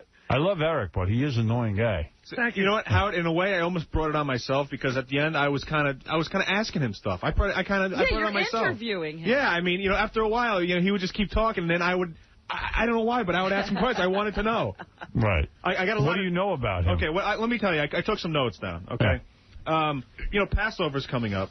So, is Eric Jewish? Yeah, I'm Jewish. Oh, I didn't know that. Yeah. Passover entails, Eric, on Passover, he eats a whole jar of gefilte fish and a few boxes of matzah and sits in his apartment all With day. extra butter on the matzah. Do you have any family? Do you have anybody to talk to on Passover? Go to Passover dinner? I got family, but, I'm too lazy to go out of the house. I mean, my parents live in the city. I live in Queens. Do they pay your bills? Well, I pay my phone and cable. Yeah. With what? When I do appearances. No, Which is how often? No. I know what it is. He collects unemployment each month, which From is who? it's about $200 each month. Yeah. And or every week or something like that, and that's what you use to pay, right? Yeah. You get $200 a week for doing nothing. Yeah. And how long does that go on? That's tax-free, too. That's without taxes. He's taking my tax money, sitting at home, hanging out on the computer, and then going to the gym. Wow. He's already been unemployed for a year. How long does this go on? Till July. Hold on a second. Yeah, Ed. Yeah. I'm up there in Syracuse. Sorry I'm on a car phone, but I think somebody's censoring you in this conversation. There's been a few moments of silence on there, and I think something's wrong with my radio, and it's not the first time that it happened. Are we being bleeped during this conversation? No bleep, just silence. And it happened the other day with your Cabby conversation, because when you replayed it, it had the same moment of silence in there as there. Well, what could you not want in this conversation? I don't know. Don't have any idea. It's just a check moment. into that, Gary. Call the Syracuse station. Maybe some idiot is doing something. Thank you, Ed. All right. All right, we're going to find out. And on top of him collecting unemployment and doing all that, he's actually maxed out 2 credit cards. And you know what he bought with the credit cards? He bought a waterbed and a jet ski. Oy vey. A jet ski? Why would you buy a jet ski? You're 300-something pounds, and where do you go? Where's the water? Yeah. In the ocean. Don't you have to have a car to attach it to? Well, my friend has a car. So you had to buy the trailer also? He's got one, too. This guy doesn't have a job, and he's buying jet skis. That's America. That's why America's great. You make $200 a week. Your parents must be supporting you. No, my father pays my rent. Oh, he does? Yeah, that's not supporting. To this day. Does he hate you? No. I mean, isn't he mad that your son... How old are you now? I'll be 30. You're going to be 30 years old and he has to still pay your rent? Yeah. Do you think mad, right? you don't think he brags about you to his friends, right? Oh, I got the son who's, I pay his rent and doesn't work. He's been on unemployment for a year. Do you have other siblings? Mother, sister. No. Sibling means not your sibling. like a brother or sister? Sister. You have a sister? Yeah. Is she normal? Yeah. Oh. Yeah. So She not has like, a job. She takes care of herself. Yeah. Your parents don't have to pay for her, right? No. All right. Did they ever sit you down, the whole family, and say, are you going to do anything with your life? No, because I don't listen to them. I do what I want. But, I mean, do they tell you that, even though you don't listen? Have they ever had that conversation with you? They had the conversation, but, it doesn't go to my head. It doesn't. Hey, wait a second, Howard. Yes, Sam. It's Sam Kinison. Yeah, Listen, I know. I don't mean to bother. I don't mean to intrude, but I just wanted to come back and tell you that we can actually smell your breath down in hell, dude. Come on, man. I mean, it's got to be pretty bad when Jeffrey Dahmer's going, man, does it smell like something died in here? Howard, Eric has a unique home life. I don't know if he wants to get into that. He was telling me some other stuff. What is that? Maybe tell me about... home life. What? Tell me. Give him a hint. Give him a hint. Write it down. Maybe homo life. I know what Casey wants to say. Write it Is down. it a homo life? Yeah, well, hold on. Write it down for Eric. He may not want to say this on the air. Well, let's hear it. Give us the good stuff. Give us the good stuff. We've got secrets. We gave you a trip. What? Hey, you know how you do that lie detector test? Lie detector test, yeah. To find out how people are gay? Yeah. Well, no. Don't go into this. I don't even want to know about this. I know about this. Oh, you do? Yeah. All right, so let me tell you about some of his hobbies. Oh, now I'm really interested. Hey, I'll tell you a little bit. It's not even that good. I'm protecting Eric's...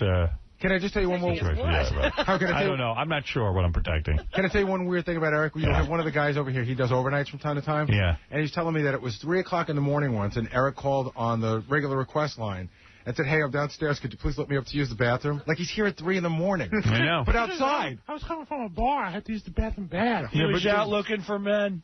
There's no other place to find a bathroom except here. The place you left probably had a bathroom. Everything was closed. Yeah. It's a weird life you have, man. Like, no job. This station is like his magnet. He goes home, but inevitably he drifts to here because it's always hanging around in front. What is it? You just want to be on the air and you want to be famous and stuff? We're your friends, aren't we? Well, I have other friends, too. And all the weather guys are his friends. Yeah, I mean, this is a weird thing. I mean, okay, so we're at the thing. We went to get some popcorn at the game, right? Right. We come back down, and all of a sudden I hear this wail, this scream, and I look up. I thought Eric got hurt. It turns in he ran into Chuck Scarborough from the news. Wow. Yeah. And he's holding him up, waiting for me to talk to him. And I see the guy, I'm like, I'm sorry, man. He wailed? He, screamed? Yeah, he's like, oh! I said, Casey! Chuck Scarborough! Chuck Scarborough. What are you? You got to be gay, boy. I'm not. You got to be. I'm not. Why are you screaming for Chuck Scarborough? He's just a dumb anchorman. He's a big, empty head. What's the matter with you? Just seen the look on his You're guy's face. like a chick, like crowing over a guy. Chuck Scarborough. What did you do? You went up and started annoying Chuck Scarborough? No, I just said hello to him, shook his hand. Oh. Does he know who you are? Probably not. So not only does Eric call all the K-Rock jocks and everything like that, he calls every weatherman from every channel in New York City. Why do you do that? Because just to see if I could become their friends. Right. So I had Channel 4. I was there one morning at 4 o'clock in the morning. Wow. But why do you think these guys you see on TV want to be your friend? Like, why don't you just get normal friends? Like, not some guy you see on TV. Well, I do have normal friends back at home. Yeah. Yeah. I hang out with them. He likes everyone, I think, except Sam Champion. You don't like Sam Champion? No way. Why? No. What did he do to you? No, I just don't like him. There's only one guy I like at Channel 4. No, there's got to be a good story behind that one. Sam wants to know. I want to know. Sam Champion does not know how to do the weather. He doesn't? You don't think he's a good weatherman? No, he's not. Why?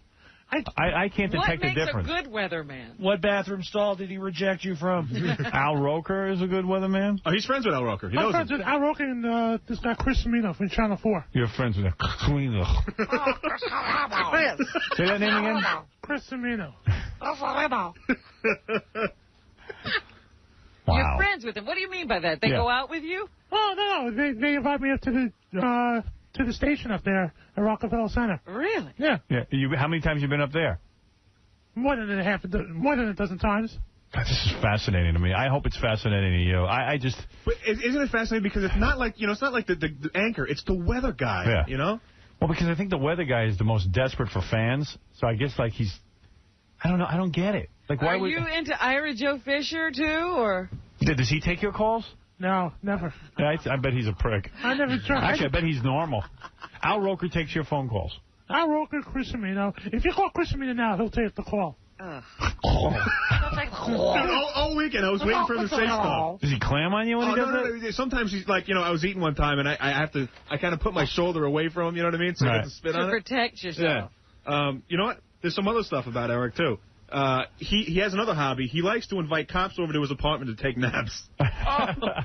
You look tired. I have two friends from the 17th precinct. I don't want to say their names. Yeah, I would. Yeah, I don't think they want you to. And they come to your house to take naps? Now I was trying to play a little game called Abner Louima. Oh, come on. I got a plunger. What do you do? These guys come over and they nap in your apartment? I hang out with them, yeah. You do? Because Where do they nap? In your bed? No, on the couch. On the couch. The cops from the 17th precinct did me a favor. Jesus. What do you guys spoon? What are you talking about? What did you say? Did you guys spoon? What do you do? What are you talking about? No, we didn't spoon. I massage his feet. What do you do while they're napping? What are you talking about? Must be tough. What do you mean by spooning? You don't know what that means? It's cuddling. You know when, like, you put your... Like, the cop has his ass to you, and he's laying down. And you shake a spoon. And you press up. Stop that. Yeah, and you hold his nuts with a spoon. No. Where you just, where you, like, it looks like two spoons, because, like, his tushy is pressing up against your package, and you're, like, leaning up against them. No. Sounds good, doesn't it, Eric? No, that never happened. But what do you do while they're napping? He sings a lullaby to the cop. No, I dropped my pants.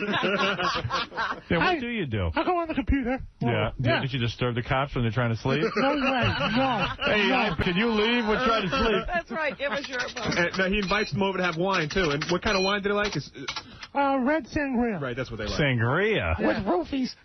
So if you're trying to get a cop, get some red sangria. Right. You're going to feel a little drowsy. I love red sangria. Yeah, you drink a lot of that at night? I got 2 bottles at home. Right. What does Always that cost? Like $5? Like, $7, $8. $7, $8 sangria. Let me do a body shot. Is there a cork with that, or no? Screw top. Screw top. That's convenient. Yeah. That's good wine. Put the Doesn't top go bad. Because every time I open a bottle with the corkscrew, I always break the bottle. You do. Yeah. You break the bottle. You are retarded, aren't you? No. You break the bottle. I think so. And Howard, he's got this thing. He loves TV, right? Right. He can tell you the lineup of any day. Eric, what's on Monday? It depends on what channel. Channel 2? Channel 2. 8 o'clock King of Queens, 8:30, you got Yes Dear, 9 o'clock, Everybody Loves Raymond. Right. 10 o'clock, you got Third Watch on NBC. Why? What's on ABC? Why'd you switch over? ABC on Mondays I don't watch. All right. Tuesday nights I watch NYPD Blue. Right. And got cops. Every cop show. Wednesdays I watch Law and Order. Right. And Friday I watch Law and Order. And then all through the night you're on your computer and you got TV on. What, you got Jay Leno and Letterman and... I don't watch that. I just watch Channel 5 and Channel 11 and just sit on the computer, type all night. Wow. What a great life. You know, how one thing I can say What about are you going to do when your unemployment runs out and you have to stop all this? I could always renew. Oh, you could renew. How is it? When is the last time you worked? I don't understand. When is the last time you held a job? Last year. Last year. What did you do? Worked for an accounting firm. You did? Yeah. What did you do? In the mailroom. Oh, and then you quit? Or they fired you? They fired me. They fired you, and for what reason? I can't imagine they'd fire you, a guy like you. For coming on here. For what? For coming on the air? Yeah. I don't think we had anything to do with it. You didn't show up at work and you were busy on the air. Right. And so they fired you, and that was a year ago, and you just continue to collect $200 a week. Right. And then how long can you keep renewing that? I can renew it back in July if I have to. What? What? I can renew it in July if I have to. You could. Yeah. And how long will that last? How long did you actually work for? For 7 years. Oh, you did? Yeah. And now, so far you'll be on for a year on unemployment, and then you can renew it. So how long can it last? If I renew in July, I can do another year. Another year? Yeah. So for But 2 that's years. it? Yeah. So work for 7 and then take 2 years off. Yeah. Wow. And then when it runs out, what will you do? Get another job? Yeah. Yeah. I do appearances. Yeah, I know you do. He's so annoying. Harry, he was calling here every 10 minutes. Like every day. He calls every day. Then he goes on, and then he starts emailing me, like on my AOL. Yeah. And I had to say, Eric, if you email me again, I'm going to report you to AOL. How does he know your AOL? I don't know. Because there's a website. All right, don't even say. I don't know. I want to know. How does he know? You mean you could find out my AOL address? You can find out a lot of us on the show just by there's a certain way how to do it. There's a website called Stern Fan Network. Yeah. And someone posted everybody's email address from the show. Oh, my God. Yeah, it's real scary. Oh, that sucks. Oh, that's scary. Had to be one of our ex-interns. I don't know. It's the only way they would know. But there's nothing more annoying than, having to deal with him every day here and then going home and having him email you. Like the instant, What does he say? Hey, John, how you doing? And it's like, he has nothing to say. All right. I'm like, dude, if you email me again, I'm reporting you to AOL. Right. You got to understand that the show is the most important thing in Eric's life. That's this show. Yeah, he said he would kill for you. Really? Yeah, I would. Yeah, kill yourself. Yeah, kill yourself, too. And for 9 years, you dick. I'm not a dick. You're a dick. Because you're 6 feet under. All right. Oh, and getting to know this, Howard, at the end, I started asking Eric, he's thinking about doing some stand-up, and he was really funny. Eric, remember some of the jokes you were telling me? Oh, yeah, about the plane. Yeah, go ahead. Yeah. Tell Let's hear some stand-up. All right, now you're talking. Maybe he does have a talent. Yeah. Okay, you know, like when you're at an airport and the airplane is delayed? Yes. Like, I could put it on a cape like Superman and fly out. I don't have to be delayed. Right? He's good. You know how you drink it? You know how it's normal to drink 8 glasses of water a day? Yes. If you drink 1, then you don't have to go to the bathroom at all. There you go, pal. Hey, you ever been watching the news and you just want to ride the weatherman? There you go, Sam. Am I right? Yeah. Exactly. Who's with me? Hey, Howard, there's one thing I can tell about Eric, man. The guy, he's great at picking up women because he doesn't care. I mean, he'll go up to any woman. It doesn't matter. I got tape of it. Yeah? Oh, where? Yeah. It says Eric tries to pick up girls. Let me see. I mean, he went up to every girl at every bar. He just go up there. Right, so he didn't know that you were taping him, so this was not shtick. Right. And they could be beautiful or not. Hi, how are you? How are you? Good, how are you? Good, what's your name? Nicky. I'm Eric. My name is Eric. Eric? Yeah. I'm from New York City. Okay. This is my first time in Minneapolis. Just like to say hello to you. It's actually St. Paul. Wow, look at him. He's making time. Did you get laid out there? No, I didn't. Yeah. That was Eric's plan. You have a tape in front of you of his plan when he goes out there because he says when you're on the road, you got to get laid. Yeah, but as soon as the tape recorder's off, it's like, hey, do you have a brother? That was it. He was telling me how he was going to get laid. What is that, Eric on condoms? Yeah. All right, But, you know, at the airport in Minneapolis on the way home, those 2 girls I was talking to, I almost got lucky that day. No, you didn't, Eric. They walked away from you. It will happen. If I find girls tonight, I'll try to use protection. You have to use protection all the time. Right? You know, disease. Girls need an order of protection against you. I mean, this is unbelievable. That's for sure. Absolutely. That's what you have to do when you go away and travel. You have to try and get away. I was enjoying his stand-up act, quite frankly. Got any more of that? No, I don't. That stuff's brilliant. I'm going to write some more when you get home. Any sex weathermen in Minnesota that you called? No. No good-looking ones? No, I watched TV in the hotel room, and I was looking at all the news stations. Those weathermen are boring out there. Yeah. Well, so the trip going to the NCAA and everything. We haven't even gotten to the game yet. Yeah, I mean, how horrible on a scale of 1 to 10 was your whole weekend? I mean, was it horrible? You know what? The game was awesome. Because you were really pissed at us for setting you up with Eric. Yeah, I mean, you guys were busting my balls. I understand that's a show and everything. But you know what? I mean, for one instance, we went out, we had something to eat, right? And Eric was eating chicken wings. And for the whole night, he had the stuff all over his face. You know what I mean? He had it in his mustache, and it was all red and stuff like that. His fantasy, it was the weatherman. And actually, I get mad at him. At the game, he keeps interrupting and keeps saying stuff like, it's stuff that it makes no sense at all. And He's finally, not into the game at all. No, he's not into the game at all. I'm trying to watch it. Because he's a girl. And I have one clip. I actually got mad at him. Right. It says Casey gets mad. This was at the end. I just couldn't take it anymore. No, let me hear. If Kane was there, I would love that. I would love that. What's with you and Kane? I don't know. You're in love with him. I'm in the middle of watching this game. I mean, it's a great game. And all of a sudden, he's talking about Kane. He's from Minneapolis. Shut the f*** up and watch the game.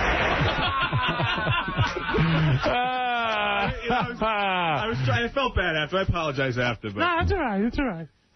No, that's funny.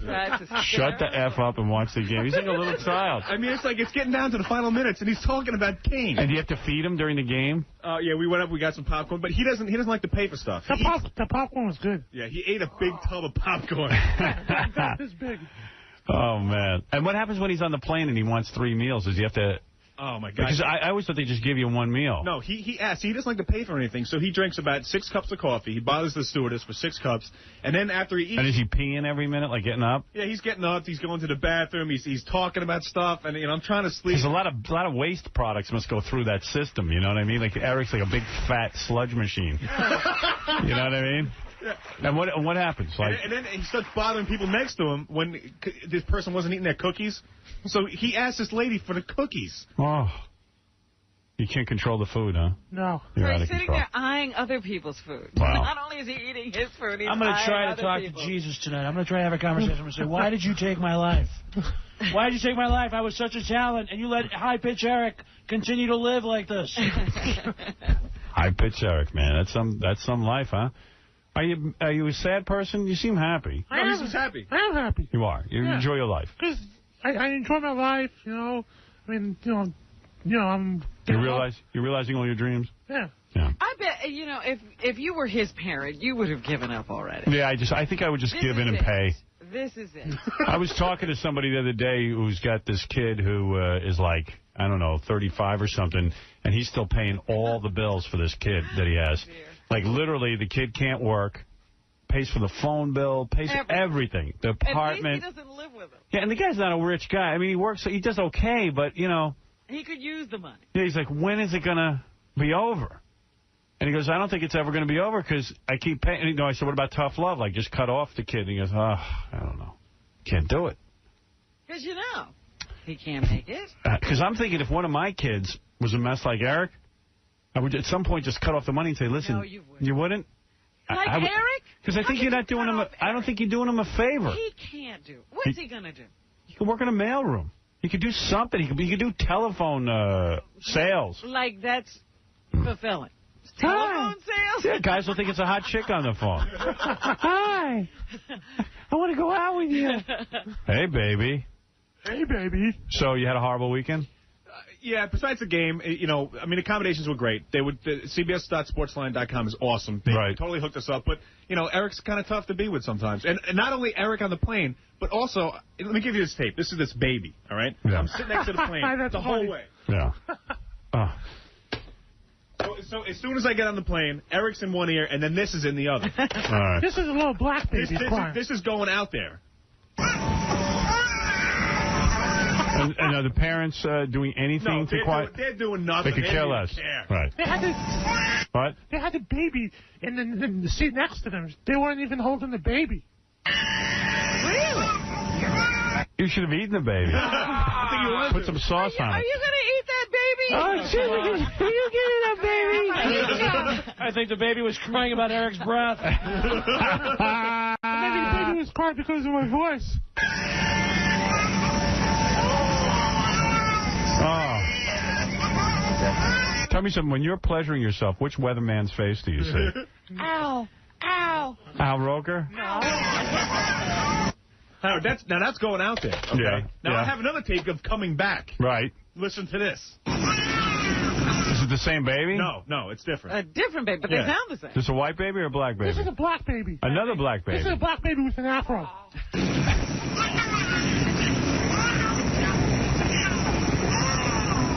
whole time. The whole trip. babies sound the same. You know, What about these black people? Did they hold the baby? No. They did not. No. No, this is a couple that put the baby on the seat next to them. Yeah. On the way back home. Now, I'm not saying this to be outrageous or anything like that, but, you know, something's got to be done about this. I mean, they got to wear, like, a muzzle or something. I mean, maybe they pay extra for a little room that's soundproof. I mean, people have to deal with this the whole time. Crap factories. Pacifiers don't even work. None of the people in the stewardesses or anything say anything to What are the they couple, gonna, like, you know, what are they gonna, could you do something They're about afraid to say anything. They can't do it. I think they're afraid to say anything. I think even the stewardesses realize even the babies know something's wrong. Well, one of the stewardesses held the baby, and the baby stopped crying for a few minutes. All right. Yeah, but then they give it back and it starts crying again. With your boobs, you could have breastfed the baby, Eric. With your ring-ding breast. Crazy cabbie, you're on the air. How you doing, sir? Hey. Eric's a racist. Why do you say that? He called up the Kane show when the whole Angry Black thing went down. Yeah. And was using the N-word fluently. Really? Is that true? You use the N-word? Yeah, because I want Crazy Cabby to win this fight. You do? What's that got to do with exactly. Were you trying to fire him up or something? Yeah. What were you saying? Well, I'd rather not say. You'd like to stay in the closet about all that, huh? Yeah. But I'm just rooting for Cabby. Cabby, you need a manager? No.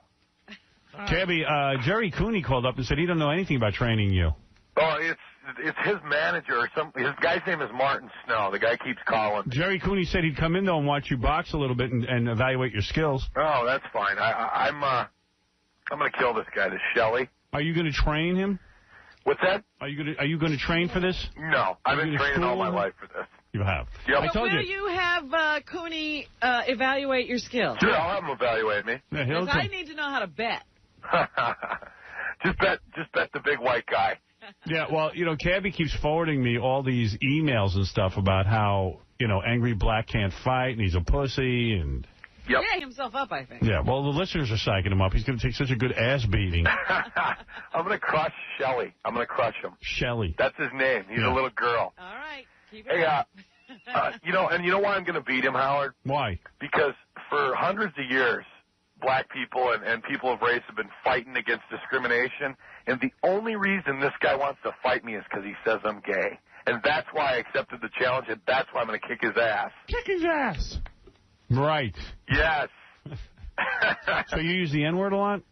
No, not really. Hey, if Cabby can kick his ass, I can kick Shelley's ass, too. All right. Eric, you're a disturbing individual. I thought we settled this whole thing last year with the little foot race. We did. And it just explodes even bigger. How many times a night does High Pitch Eric call the Kane show? At least 3. 3 times. 3 times a night. And, right when he calls, most of the time I hear that, Cabby, and I put him right on hold. And I put him through to Kane because, sometimes we get good phoners out of him. Right. But most of the time it's just annoying, incessant babble. And Kane actually indulges him and talks to him? Yeah, he does. Right. Oh, well, that's nice. Well, He's a big fan of Kane. He's a huge fan. Well, he's sitting at the NCAA and he goes, I wish Kane was here. That'd be so great. I'm a big fan of Kane because he likes the same food as I do, McDonald's. Oh, that's great. Yeah, Kane's eating lots of McDonald's. You and Kane have lots of stuff in common. He's a perfect guy for you. He should sleep over on your couch. I want to go to Mickey D's or Kane today. Oh, my God. I like you eat Mickey D's. Like you find the most feel on the planet and you eat it. It's unbelievable. And he doesn't even eat a salad from Mickey D's. He eats the chicken McNuggets. I eat 40 of those. How many chicken McNuggets meals do you eat? The 2 20-piece McNuggets. With a chocolate shake and large fries. Wow. That's a meal. You just don't care. You don't care how disgusting you are. I care, but those McNuggets are good. God. It's just wrong. It's just so wrong. It's just salty and fattening. It's all fried. Eric's wrong. And big chocolate. Hey, Kane, if you're listening, let's go to McDonald's for lunch. Gabagoo. Yeah, he's got gabagoo in his throat. He goes, McDonald's. I'm a gabagoo. The gabagoo is right in his throat. All right, thank you. All right, bro. Crazy Cabby. I'm going to smoke Angry Shelley. Yeah, when you say that, you mean fight. No, I'm going to smoke him. I'm going to whoop his ass. Doesn't smoke his pole. I've been training for 15 years for this, Howard. Are you attracted to Angry Black at all? No, he's a small man. Small men don't turn me on. All right, Cabby. Thank you. Thank you. What Crazy. would be Cabby's kind of guy? We're still trying to find out. We know 2 people he's not into. Angry Black and High Pitch Eric. Yes. Yeah. Anyway, so High Pitch, congratulations on going to Minneapolis and invading Minneapolis. And you enjoyed yourself. Yeah. Yeah. You had a great time. Why didn't you stay and watch the final game? What do you mean? We stayed there for the whole time. No, you didn't. Couldn't he have stayed? No, there was the final game was last night, but I was leaving. And I guess, He wants to be with you. I guess. CBS.sportsline.com provided the trip. Yep. And hotwire.com flew us out there. In case he thought he was getting a great thing. Oh, yeah, he was looking forward to his weekend. I said, no way we're giving him a good weekend. We're sending High Pitch Eric on that. I mean, it wasn't that bad, was it? No, Eric, you're an interesting guy, and, I was annoyed at first, but at the end I was just so punch drunk it didn't matter. Was it the breath that just kept getting to you? Yeah, I think I was woozy from his breath. Really? Yeah. The only thing I didn't know how to operate at the hotel was the web TV. You couldn't do that. No. That was beyond your reach. Yeah. Thank God. All right, listen, we're going to... Well, all I can say is, it was a wonderful vacation for Casey. Yeah. I really got rid of a lot of stress. Yeah. Well, High Pitch, I don't mean to be rough on you, but your life is so fascinating, I just have to delve into it. The craziest thing that I hear about your life is that the cops are sleeping on your couch. I just can't figure that out. It's very funny to me, too, that he hates Elliot Offen. Oh, that's what I heard about all weekend, too. Elliot Offen, his daughter. Well, when are you having them back on? They're going to do a DNA test. Elliot wants to get that done, so we're going to be doing that. Eric. Yeah. I'm begging you. I'm reaching up through my grave, and I'm handing you a toothbrush. Hey, you know something? You look like Kane. Oh, Jesus. You want to go to McDonald's with him? You want to go to McDonald's with Sam? I'll go with him. You would. You like him. Great. Let's go together. Sleep on my couch. Great. Strictly Dickly. You want to sleep on his couch? Oh, yeah. Your ass is sore when you wake up. Don't worry about it. Jose, you're on the air. What is it? Yeah, I went to school with this guy. This guy's a mess. Yeah, what school? Oh, you're kidding. Forest Hills High School. Yeah. Who are you? He was in special ed. No, I wasn't. Yes, you were. Was he really in special ed, Jose? Huh? Was he really in special ed? Oh, yeah. He was on the 4th floor. You know that floor no one goes to? It's Where's blocked the yellow off. bus? No, I wasn't. Yes, you were. And he used to always hang out at the 112 precinct. Never. With the cops. He was a groupie. No, I didn't hang out at the 112. I hang out at the 17 precinct. No, you did it at the 112. What do you wear when the cops come over to your apartment? Well, like I'm just now. You are? An apron. Do you ever, check yourself in the mirror, make sure you look handsome and stuff for the cops? No. He's a mess. He And do you get excited when you know they're coming over? Do they call you first? No. No, they just drop by? Yeah. And you get all excited? Sometimes. Yeah. Hey, back when he was in school, was he have the thing for the security officers at school back then? No, he just walked with a small group of people because there weren't that many special ed students. So he would just and they would eat lunch before anybody. Right, they even had to eat lunch alone. No, you're a liar. They don't even let him in the cafeteria. Right. Not with everybody else. Well, it's good. They protect him so they don't get picked on. That's cool. That's a good idea. Thank you, Jose. Yeah, go ahead quickly. This is PLO. Go ahead. Dude, I am so sick and tired of listening to him. Shut up. I'm just tired of you, dude. I left my hometown back in Palestine, came here. I work 60, 70 hours a week. I drive 60 miles to work so I can pay for unemployment. Dude, I'm tired of you. You don't want to pay for him anymore. Yeah, people are annoyed that you collect so much unemployment when you're fully capable of working. Jessica Hahn, you're on the air. Hi, baby doll. Hey, listen. I would be his friend. I love Crazy Cabby. No, that's High Pitch Eric. Yeah, I love him too. But I love High Pitch Eric. You would be friends with him. Is that the real? I don't even know what he looks like. Is that the real Jessica Hahn? That is the real Jessica Hahn. Where is she now? She's in L.A. California near Carson. Who is he in love with? I would love to visit her. You would? You're in love with You know her. what? I swear in the Bible, this guy, I don't know what he looks like. I know you think he's fat or whatever. I would take him to lunch. He has friends. He talks and babbles because he doesn't have friends. I should know. Can I visit her? Can High Pitch come out and visit you? Of course. Would you give him your home phone number and your email address so he can... No. She's gone from me making a duty to hanging out with a piece of crap. Sam, every time I hear your voice, I fall more in love. Oh, hold on a second. We have a weird connection. I don't know. Let me see if I can fix it. If you'd like to make a call, please hang up and try again. If you need help, hang up and then dial your operator. That's weird. Jessica's connection was loose. Yeah. All right, anyway, High Pitch. It sounds like Jessica wants to establish contact with you. I don't know what happened on that phone call, but You could be the new Sean Penn of Madonna. Do you think she was really serious? Yes, I do. Wow. I think when she wakes up, she's going to realize she made a terrible mistake. You think she's still asleep? I think she's in some form of sleep, yeah. Yeah, I do. Is she good looking in person? Yes. Oh, my goodness, she's gorgeous. Beautiful girl. Wow. Look, now you're fantasizing you can get her, right? Just because she said she'd be friends with you, now you think you can have No, sex. if she wants to be friends, I'll be friends with her. Howard, you know from now on, every conversation is going to start with Jessica Hahn when you talk to him. I know. Now it's going to be 50 phone calls here trying to get Jessica Hahn. Start with Jessica Hahn and end with a weatherman. Yes, Jessica. You probably did that deliberately. No, I didn't. You got disconnected. No, listen. And every time I hear Sam, oh, my God, it's like field days. Yeah, Sam's back. I miss you, sweetie. I love you. And you know what I love about this, Sam? I just want to sit on his lap. This Sam's controllable, thank God.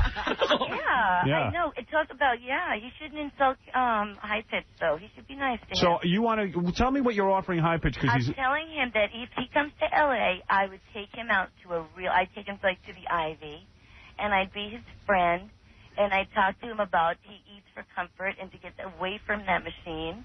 And he's got friends. He's just lonely because he thinks, he's not intrusive. all right. Well, there it is. If you ever go to L.A., How's he going to get in touch with Yeah, how will I get in touch with her? But I'm only saying lunch for lunch.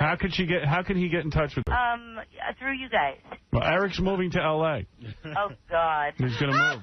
All right. Well, Hey, Dad, you got to buy me an apartment in L.A. I'll take Please. I need my unemployment transferred. Oh, God, I'm going to be broke.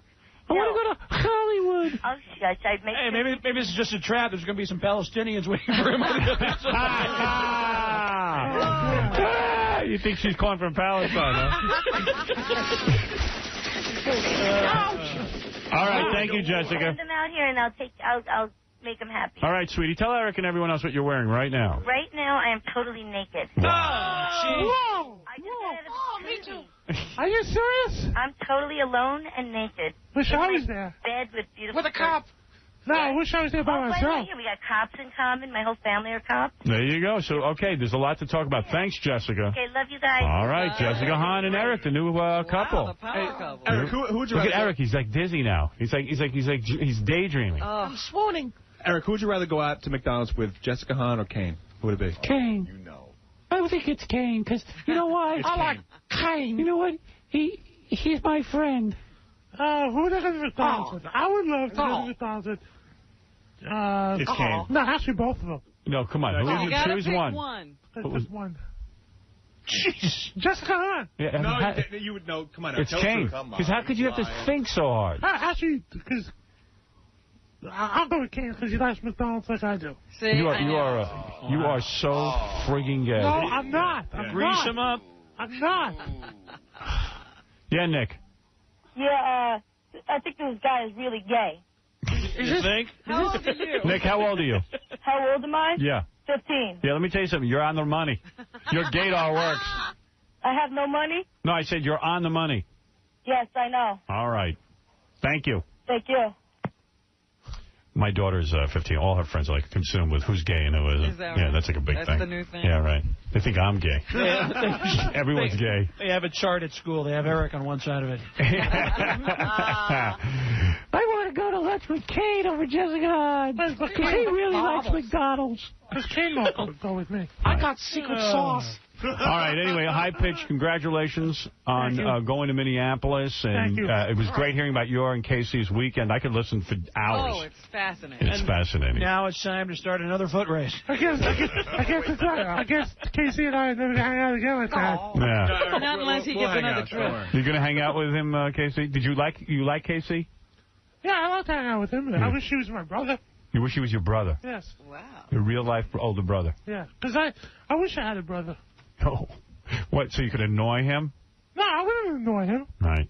No, I just... Wow, can you imagine, Casey? He fantasizes about you being his brother. And what would he do as your brother? Would he sleep over your apartment on the couch? Naked?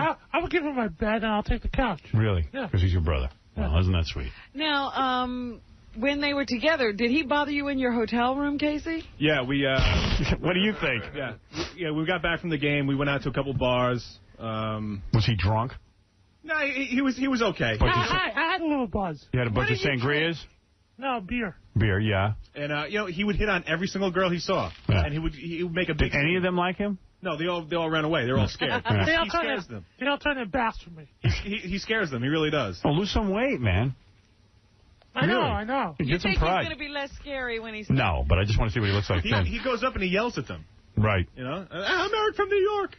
All right, listen. Well, wait a minute. What happened in your hotel room? Oh, we were down at the bar for a little bit.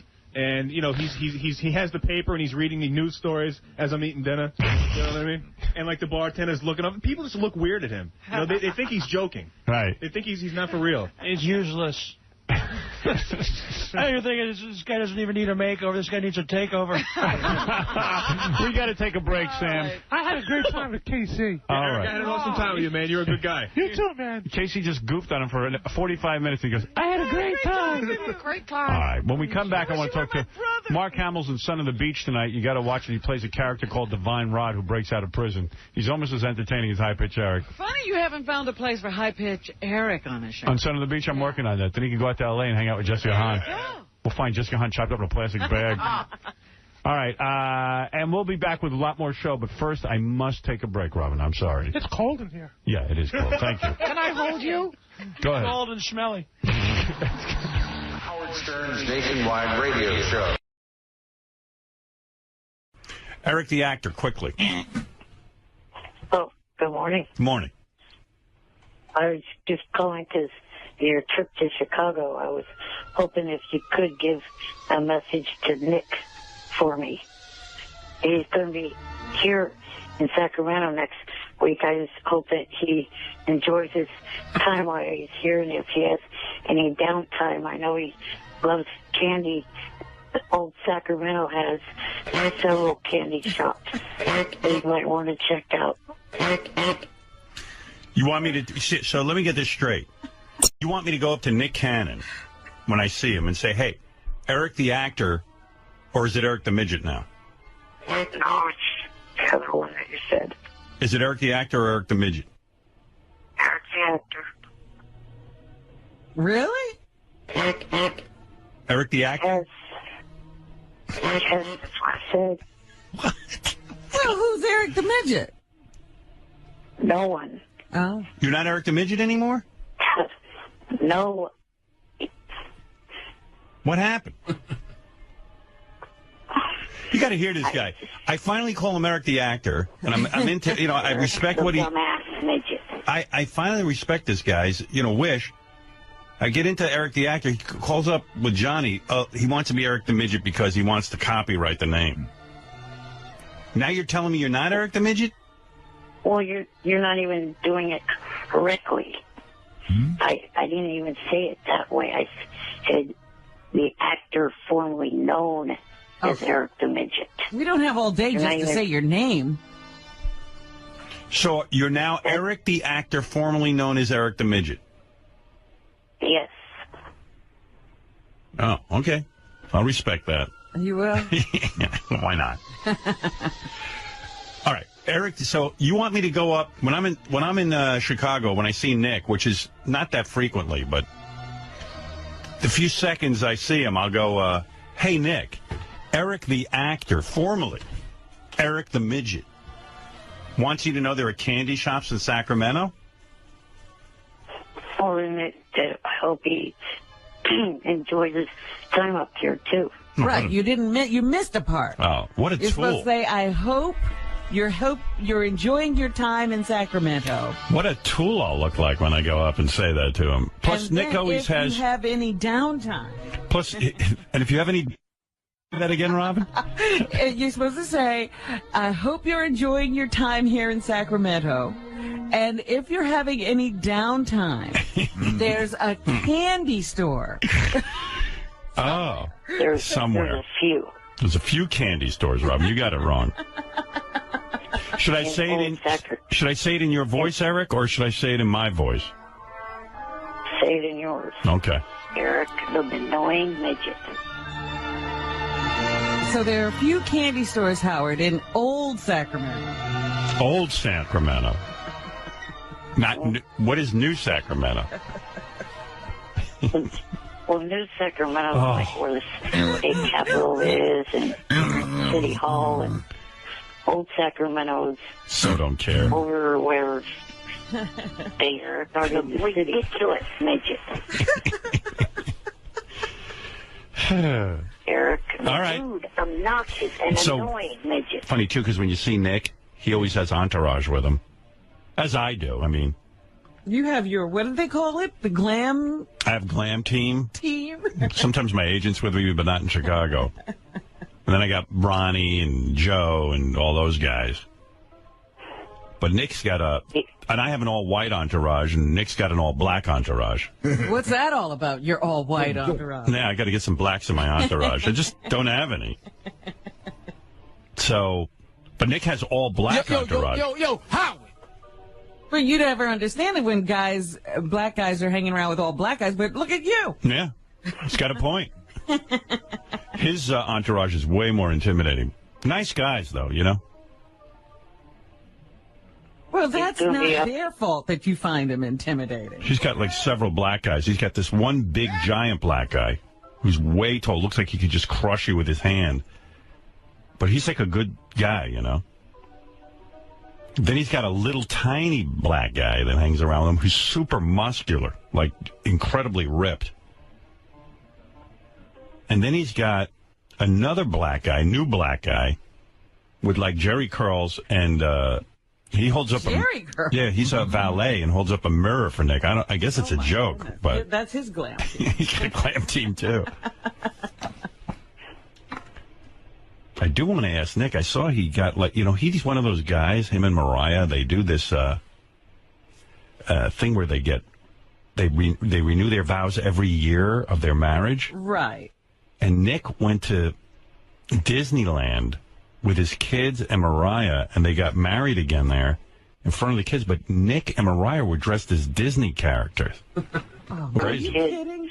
What, Eric? The kids work too. Yeah, and I was like, he had to be miserable, because I do spend time talking to Nick, and he's my favorite guy on the show to just sit and talk to. And he's like a real reasonable, down-to-earth guy. It makes a lot of sense. So then when you read these stories... When see the pictures, I'm like, what is this? Like, is he just on... Is it like, does she just set all the rules? Or is he chameleon and he acts one way with you? And he acts all cool around me. Guy yeah. Who wants to be in Disney. And he's all dinky with his wife, dressing up in Disney. Like, they were dressed up in full... Like, they showed up in one of those Cinderella coaches, you know, the pumpkin that turns into a coach. And Mariah gets out of it dressed as a fairy princess, and Nick's dressed up like, I don't even know what this character is. It's crazy. One of the princes, probably. Yeah, like a prince. Oh, yeah, there he is, Prince Charming. Oh, my. I'm going, Nick. Nick kind of looks like a doorman, actually. Right? Is that Prince Charming or my doorman? They had all Disney to themselves that night. Now, how did they get that? Well, it's at night, number one. So what? By spending a lot of money. What kind of money do they spend there? I guess to keep Disney clothes would be somewhere over $1 million. I think you're right. Please, they traded it out for the publicity. Oh, you think? I got to ask Nick what is going on with all that. Screw this. America's Got Talent with the contestants. Let me just interview him about that. Where is Nick? I was talking to Nick. He's going to come back in.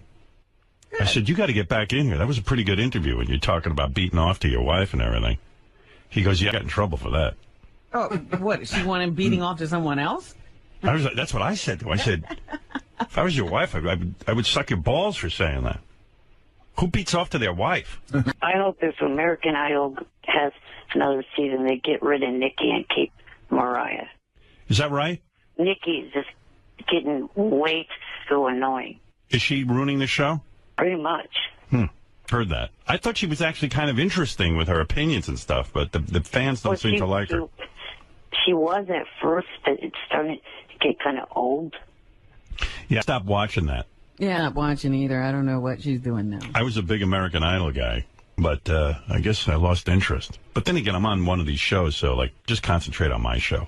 America's Got Simon, Talent. They were saying, has now gone to his producers and said, forget the celebrity big names and get us somebody who can have some chemistry and has something that people want to listen to. Oh, they don't want big names? Wait, I got some candidates for them. If American Idol doesn't want any big... How about Eric the actor, formerly known as Eric the Midget.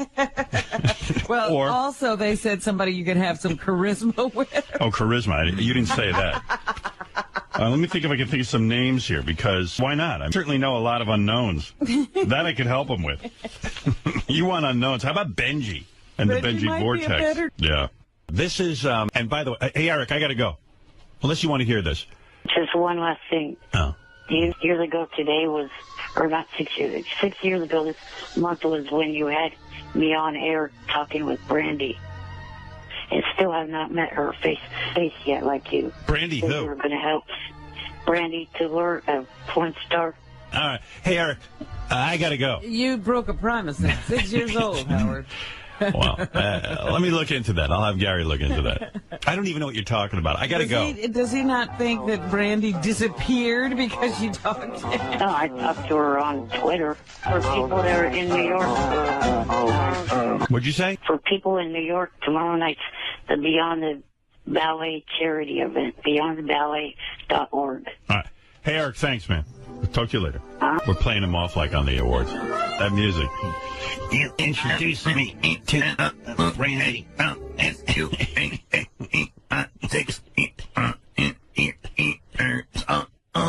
You, Brandy. From like 7 years ago. It's 6 years ago today. Let's go. Oh, I wonder what happened. You introduced me to Brandy over the phone. Promise you would. Guess what? I didn't keep my promise. How the hell am I going to get that going? What am I supposed to get going? Brandy Tiller. You were supposed to introduce him to her. How would I do that? Going on. First of all, Eric, as long as we're here, it's nighttime. Let me just tell you, Eric the Midget has left me a scathing voicemail. I was thinking, I woke up this afternoon and said, we didn't hear from Eric today.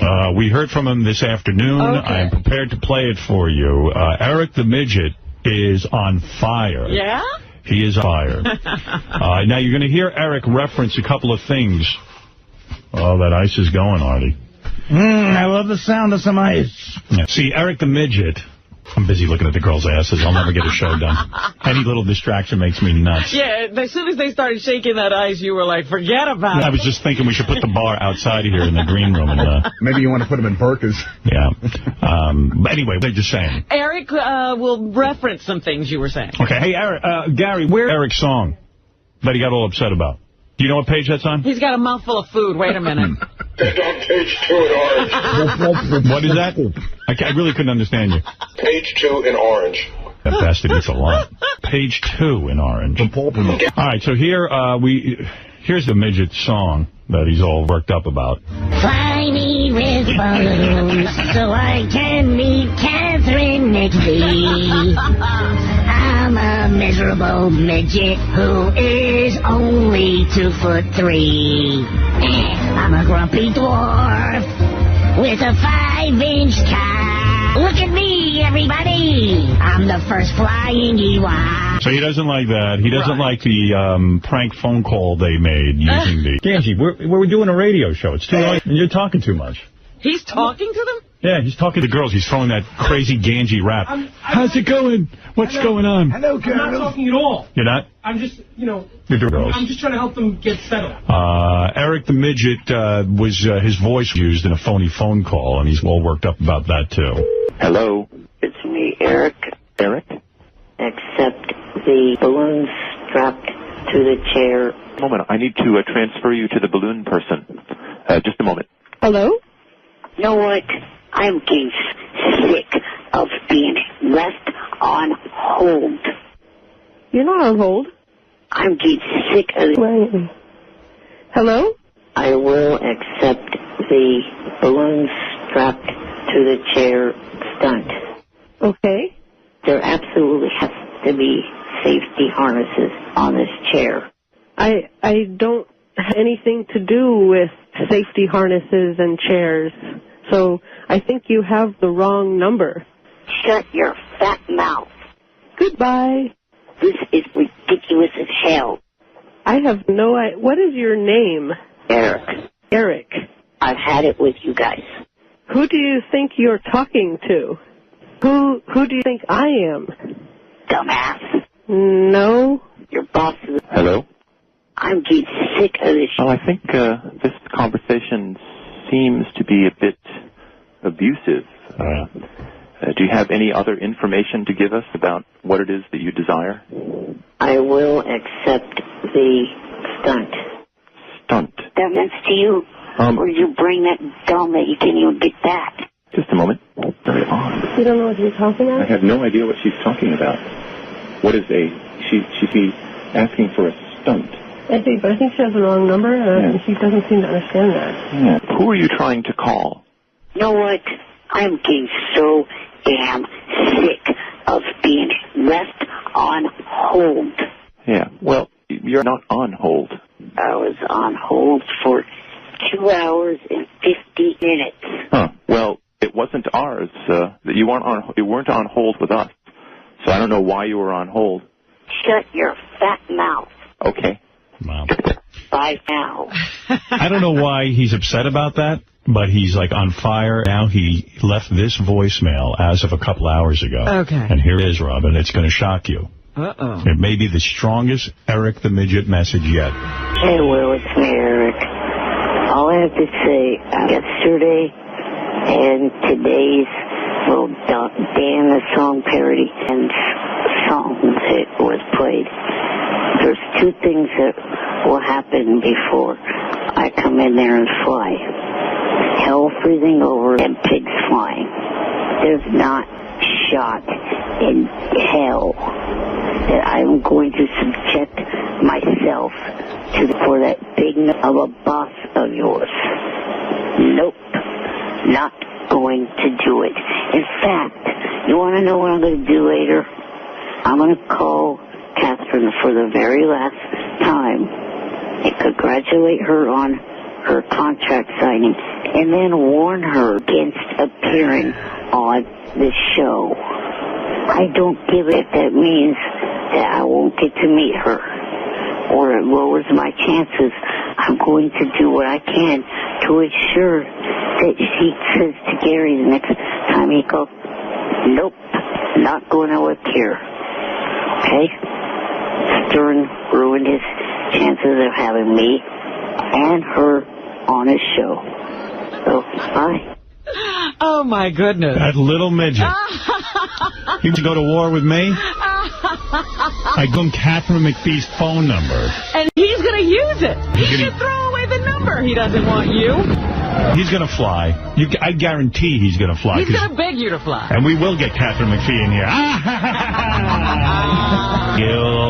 He will fly. You see, the drinks have been served. Isn't that the greatest message? I got to get some. Can I get some food right now before I have a drink? Well, what do I look like? Nobody told you to be late. Dude, that guy made you a 7-foot devil dog. But I want a little, what you got out there? He's got beautiful stuff out there. Go out and get something. Should I play Eric the Midget, or does no one care? No, we go care. ahead. All right. Eric the Midget announcing that he refuses to fly. He's pissed off. Here we go. All I have to say, yesterday and today's song parody and songs that was played, there's two things that will happen before I come in there and fly. Hell freezing over and pigs flying. There's not a damn shot in hell that I'm going to subject myself to for that big of a boss of yours. Nope. Not going to do it.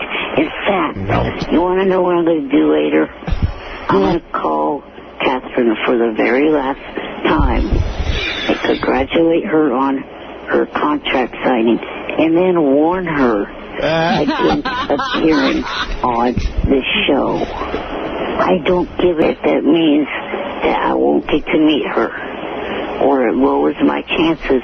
I'm going to do what I can to ensure that she says to Gary the next time he calls, nope, not going to work here. Nope.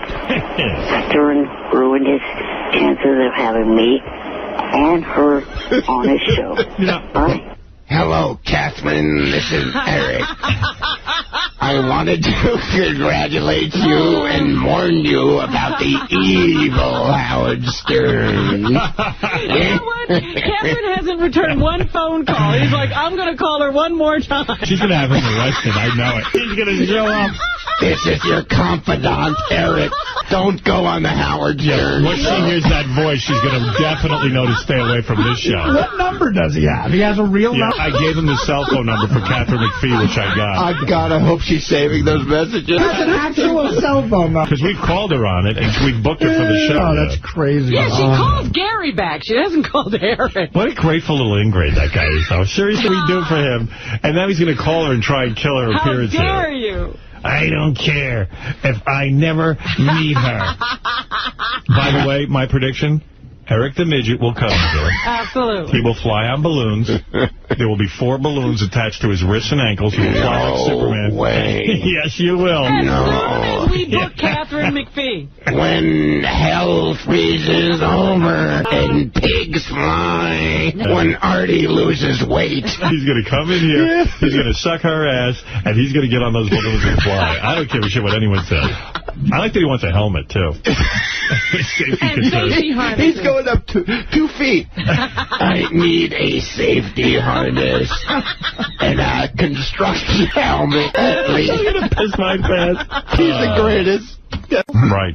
Catherine McPhee is on the phone and wants to speak. And Eric, do you want to stay on for Catherine McPhee?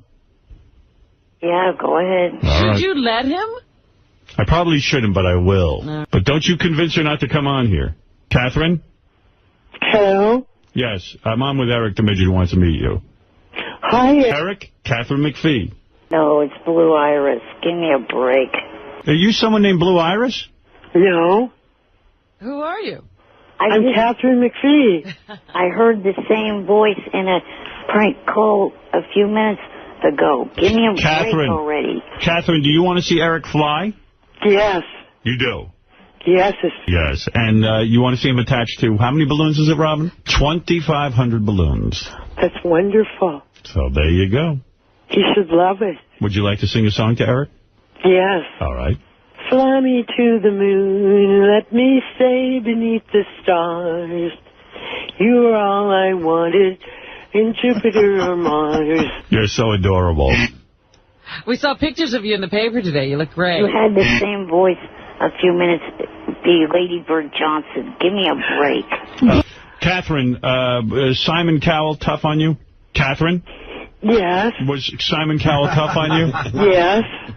Are you still mad at him? No. You're not. You don't hold any anger toward him? No. I was reading in the paper the other day that you're going to be touring with Andrea Bocelli as well. Congratulations on that. It's very exciting. Yeah. Do you know what you'll be doing with him, or you haven't discussed it with him yet? I haven't really sat down with him. Does Eric the Midget have a chance with you if he does meet you and he does fly? Sure. All right. There you go. A chance? Wow. Well, thank you, Catherine. I dance him around the room. Eric, do you want to say anything to your hero? Bye, Lady Bird Johnson. I'd pick him up and kiss him all over. Oh, that's so sweet. Thank you, honey. Well, Eric, it's an exciting day for you. Whatever. All right. Thank you for calling in, and we'll see you as soon as we can line up this Catherine McPhee thing. With Eric? Go ahead. Yeah, and by the way, Catherine McPhee gave an interview recently, and she said the reason she is angry with us is because we gave out her phone number to a listener, that would be you, and that she said he abused the phone so much. She had to change her number. And I told you only to call her once or twice. You said 3 times. That's what I did. All right. She claims it was more. Well, that's not true. If it is, check with Richard and Sal. Think about it. They have voice clips of mine on file. They could have easily called her with my voice clips. Oh, you're claiming they did it, huh? No, they didn't call her. I know for a fact they didn't. You did. Anyway, Eric the Midget wants... Hey, Gary, can you bring in the list of people now? It's a long list of people we'd like to roast. But Eric the Midget is on the list, but I know for a fact that it'll turn into a disaster. Now, here's why I say this. One, who even knows if he'll show up, and that'll blow. Right. Because if he gets angry with us, he goes, I'm not coming to the roast. Yeah, as soon as we commit, he'll start holding us up for stuff. That's what his move is. He's very passive-aggressive. And then afterwards... Oh, thank you. He'll also make calls to me beforehand, starting to make demands and that he wants. So it's like, I don't want to deal with it. Well, Yucca was in here yesterday and said he roasted Eric just a little bit, and Eric lost it. When was that? At whatever that stand-up was they just did out in California or something. Oh, he was there? Yeah. Oh. So, number one, Eric, you can't handle a roast.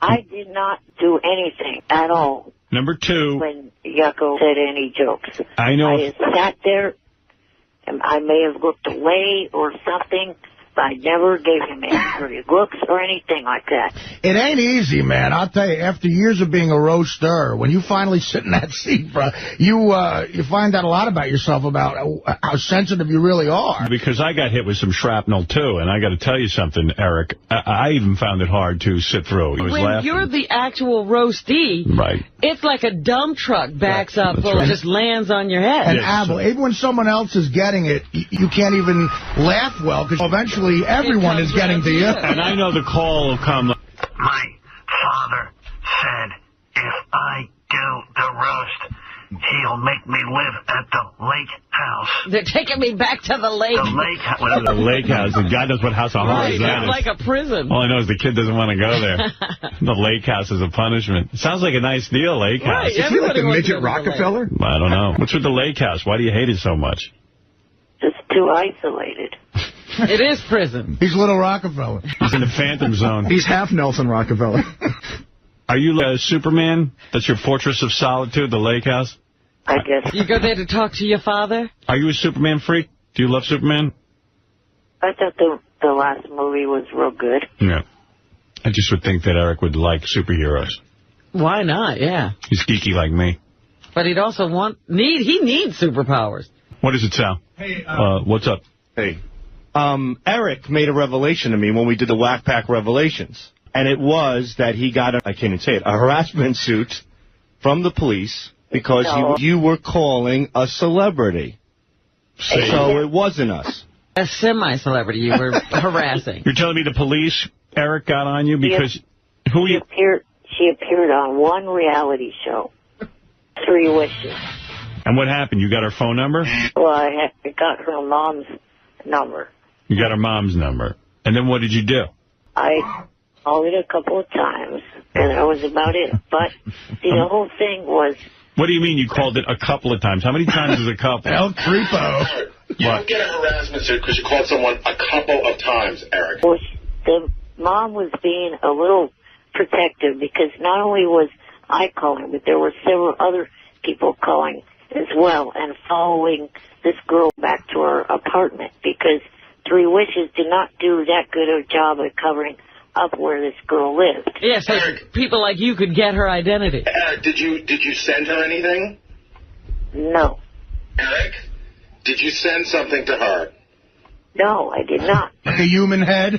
Did you send her flowers? No, I did not. Guys are telling me that you sent her flowers to her apartment. That freaked her out, too. I couldn't even get the correct apartment. You would have. Well, why were you calling this girl from the TV show? Would you have a crush on her? Yeah, I thought she was really cute. How old was she, like 13? Oh, no. She was living on her own. She was 18. Wow. All right. You did all the research, huh? Well, you don't think that's creepy, Eric? 3 Wishes gave a lot of info. Their fault. What is 3 Wishes, Robin? That used to be, Amy Grant did this stupid show, when reality first hit. Everybody was trying to figure out what they could do in reality. Right. And so Amy Grant was going to grant 3 wishes. Yeah. And so one of her wishes was for Eric to leave her alone? I guess, well, no, it wasn't Amy Grant. Were you calling Amy Grant? No. No, you were calling one of the people who was a contestant. Eric should have mailed himself to her in a box. Yeah, say it's flowers, and then, oh, wow, nice flowers. It's me. You know you're not going to be able to take a roast. Sal will get up there and say some really about you, and it'll be terrible. Yeah, now you revealed what a creep you are. You better not be roasted. I don't even think I could bring myself to do it. When you meet him in person... Oh, Sal. Oh, my, it's like stomping on a puppy. Right. I mean, it's just, he's so... I think it would be too sad also. I was going to say that was my 4th reason. He's got these... His arms are so small on that turkey body. It looks like a T-Rex. And and that was a dumb thing to do. Eric, I can't talk to you now. The reason I hung up on you is because I've got a guest, and I've got to get to it. I don't give a... Yeah, well, I do. I got a show to do. You're not the show. Being hung up on this week. I had to go. I can't wait any longer. You don't ever let me finish. I know, Eric. I can't do it now. Maybe on Monday's show. I don't have time right now. I gave you a couple of minutes, and that's it. You mean I'm missing the return call? Yeah. Yeah. Now go and get eaten by a reptile.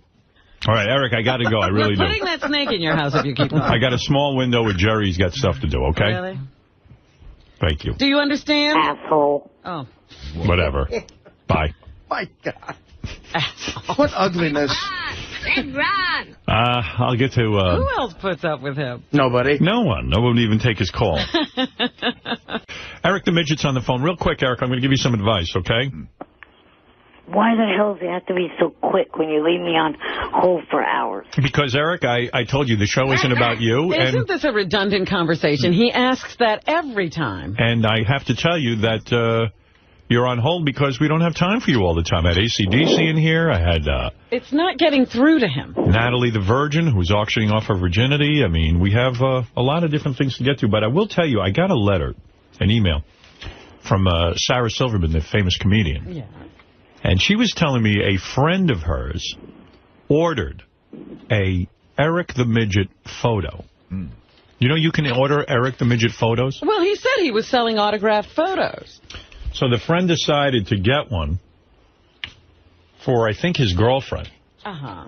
You know. So he was pissed. He sent $20 for this photo. He thought he'd get like an 8x10. He got in the mail this little tiny 3x4. Like a photo like mart. Like a wallet photo. Like a photo mart. Like, you know, like if you took pictures with your camera and you printed them out. A 3x4 photo. And he signed it to Justin from Eric the actor. And he didn't even ask for it to be signed to him. He asked for the girlfriend. Oh, jeez. So... No, the guy did not... Shut up. The guy did not fill the form out right. Well, that's not what he said. He said, please write, Kelsey, I would love to climb on your back and ride you around the room. Love, Eric the Midget. And you signed it. Not only That was his second email. The email with the order did not have any message at all. Well, it was 3x4. I know that. People expect an 8x10, Eric, for $20. It's just my opinion. I mean, listen, I've done some marketing in my career. How does the form go? Who wants a wallet-sized photo of you? It's not a wallet. 3x4 is small. Maybe not wallet, but it's one of those small 3x4. Why not? It's a big wallet. Why not a press photo type thing, 8x10, a glossy? Because I'm just starting out. I don't exactly have the money to print out that many of them. Yeah, but $20 is a lot of money for a picture of yourself. A small picture. Are you shocked by that, Artie? $20? I think it's just another example of Eric exploiting his fans. Mm-hmm. I had printed out a set number of bigger size photos and a set number of smaller ones. By the time I got to his order, I had run out of the bigger size. I see. I'm sick of the excuses. All right, I'm just giving you some advice, that's all. I'm sick of your fat ass. Shut up. Listen. You're being rude to Robin today. You're in a foul mood even for you. And 3x4 is actually life-size photo of Eric. Of Eric, yeah. To blow it up, though. Yeah. And, you and your San Francisco Giant hat, it just, it's terrible how you're acting today. You're blotchy and you're ugly. Ah, come on. That's a little strong. No, okay, he's blotchy. He's blotchy. I'll agree with you. All right, listen, Eric, I got to move along. Call me back tomorrow if you have more to say. Okay? Go to my store, please. All right, where is your store? I'll give you a plug. At jfsc.tv/ETA.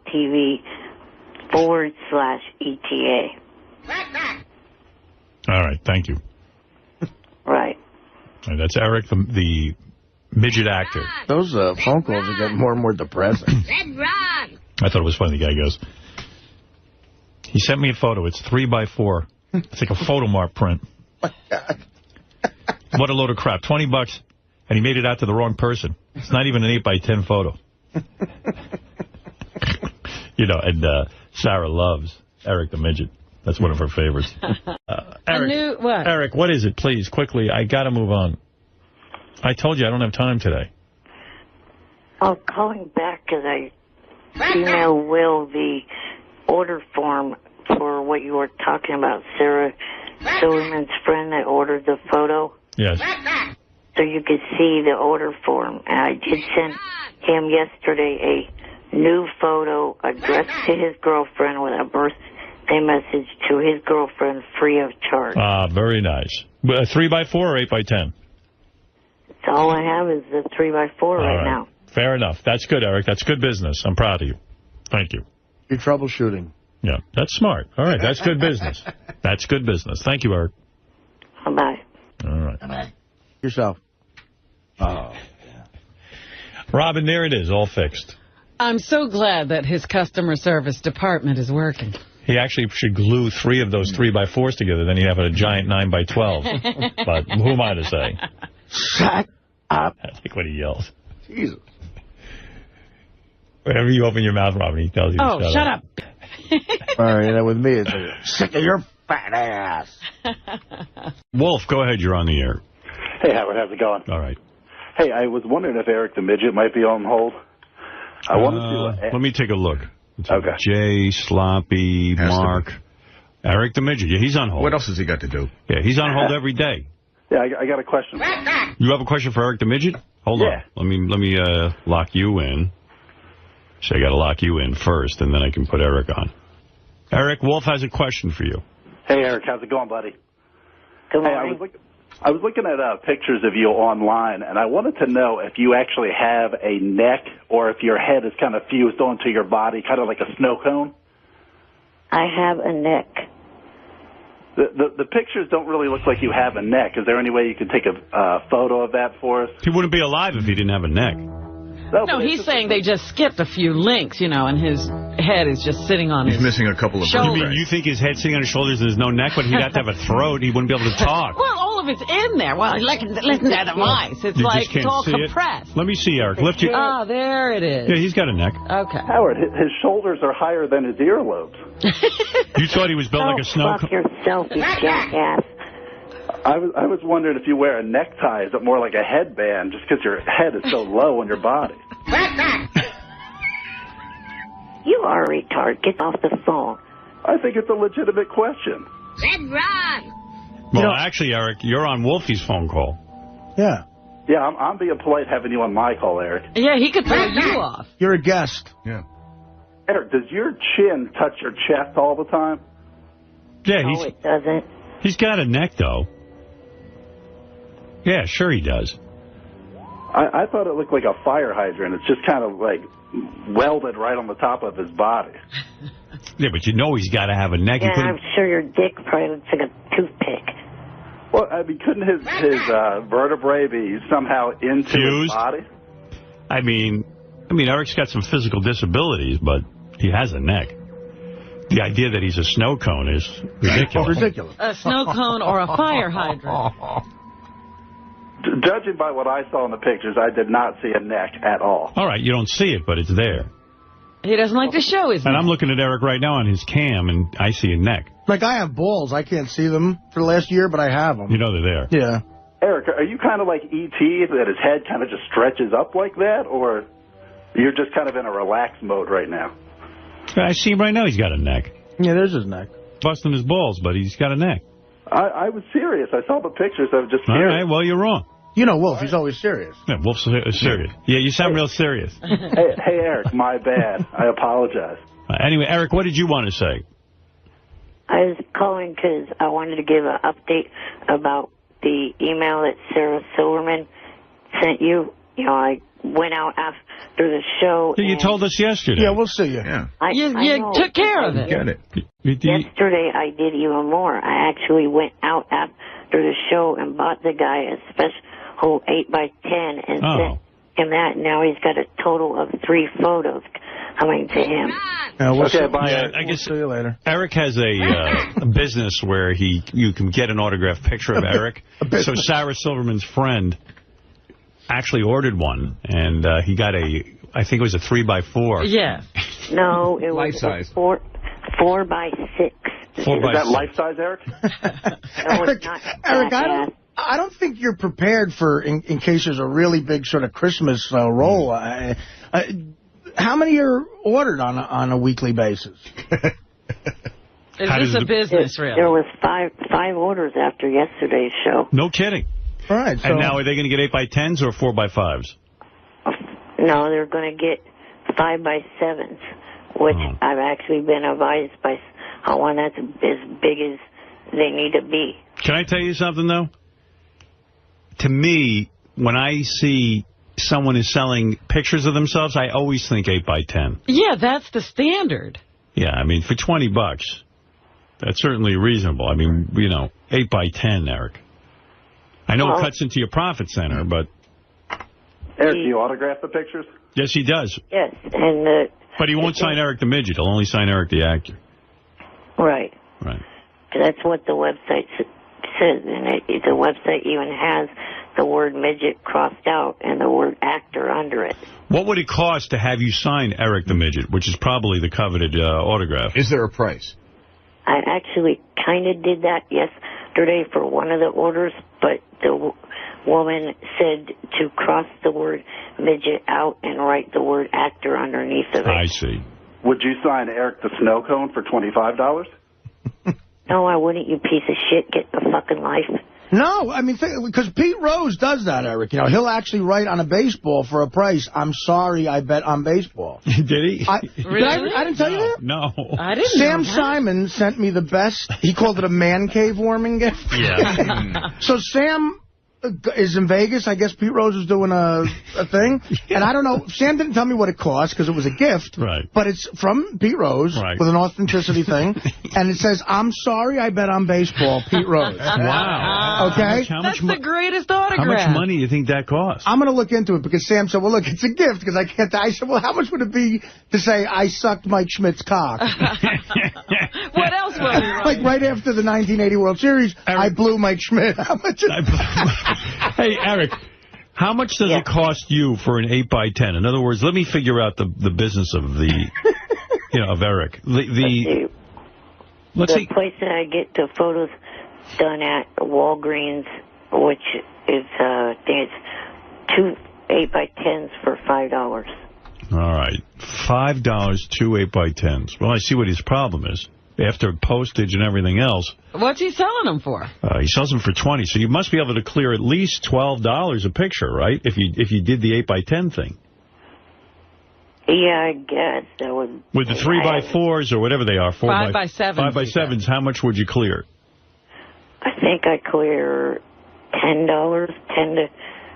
It varies. Like on the $15 one, I think I clear a total of $10.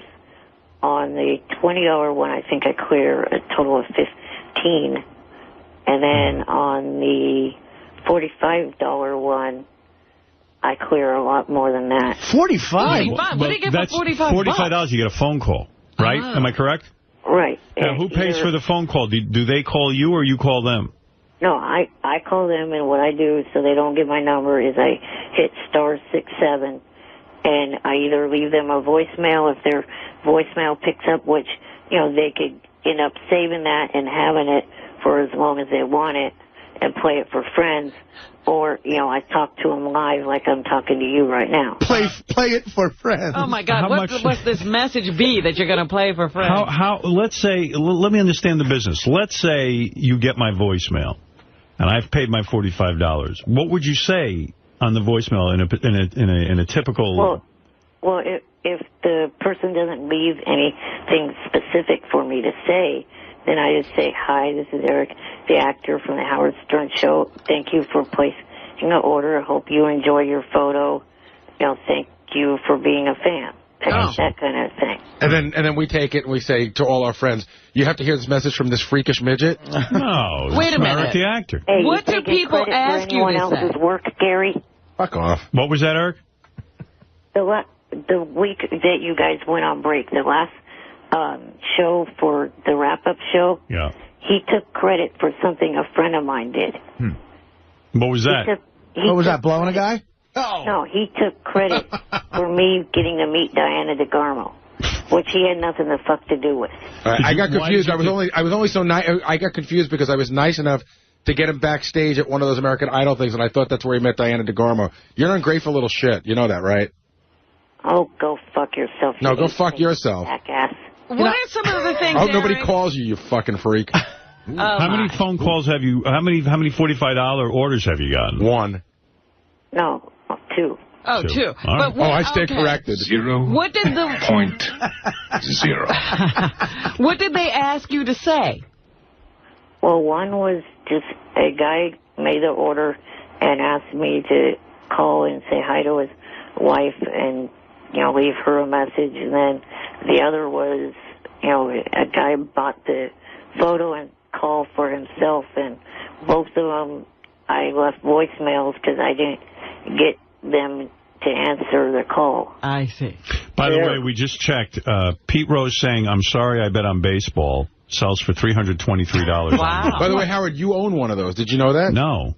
I gave it to you. You did? I went out to Las Vegas, and that's where he signed them, and a guy brought them to where I was doing my appearance. He signed a picture for Artie. Yeah, signed a picture for me. Spoke to Gary about this. Yeah. Signed a great picture for me. You know, he had a big fight with Bud Harrelson during the Mets in the '73 playoffs, and it says, you know, to Gary, we lost the game, but I won the battle. But I gave you one of the balls. I remember giving it to you, and you go, Really? I'll put it in my bag. Do you know where it went? No. Don't even have any You idea. have that? You should display it. Maybe I have it in storage. I will display it. That was in '73. Who beat the Mets that year? The A's, right? That's right. In 7. Yeah. A lot of that stuff I put in storage, so I'll have But you Laura. have that ball. I'll have Laura take a look for that. Yeah. I want that. That's a great thing But to they put beat out. the Reds. You they can beat get the for $45. David Spade will autograph one of his 8x10s, and it says I should have pulled out. So, Eric, How much does that go for? hey, can I ask Eric a question? So, $45, you get the autograph, but it's a 5x7, and then you get the phone call. Let's say I speak to you live, you know, on the phone. I don't do voicemail. How long will you stay on the line with me? I really haven't come up with a set specific time, but I guess 2 to 5 minutes at max. Howard, he's made 2 phone calls. Have you spoken to anyone live, or were both of them leaving? He said we're both voicemail. 2 to 5 minutes is smart, because if you're paying for the call, Yeah, you don't want it to go that'll long. really cut into your profits. No, the phone that I have is set up where I can do unlimited long distance, because otherwise I'd be spending a whole lot of money sitting on hold waiting for you to pick up. Right. And I call it. Hey, Eric, would you do a life-size cardboard cutout? No. Why not? I would buy one of those. You could stand it in the corner. You'd be with us all day. You could take pictures with it. You could eat with Eric and do everything. We could not only play for friends, we could hang with friends with you. You know what I would, Eric, you know what I would pay $250 for that Beetle just did? Would you do a bust of your head?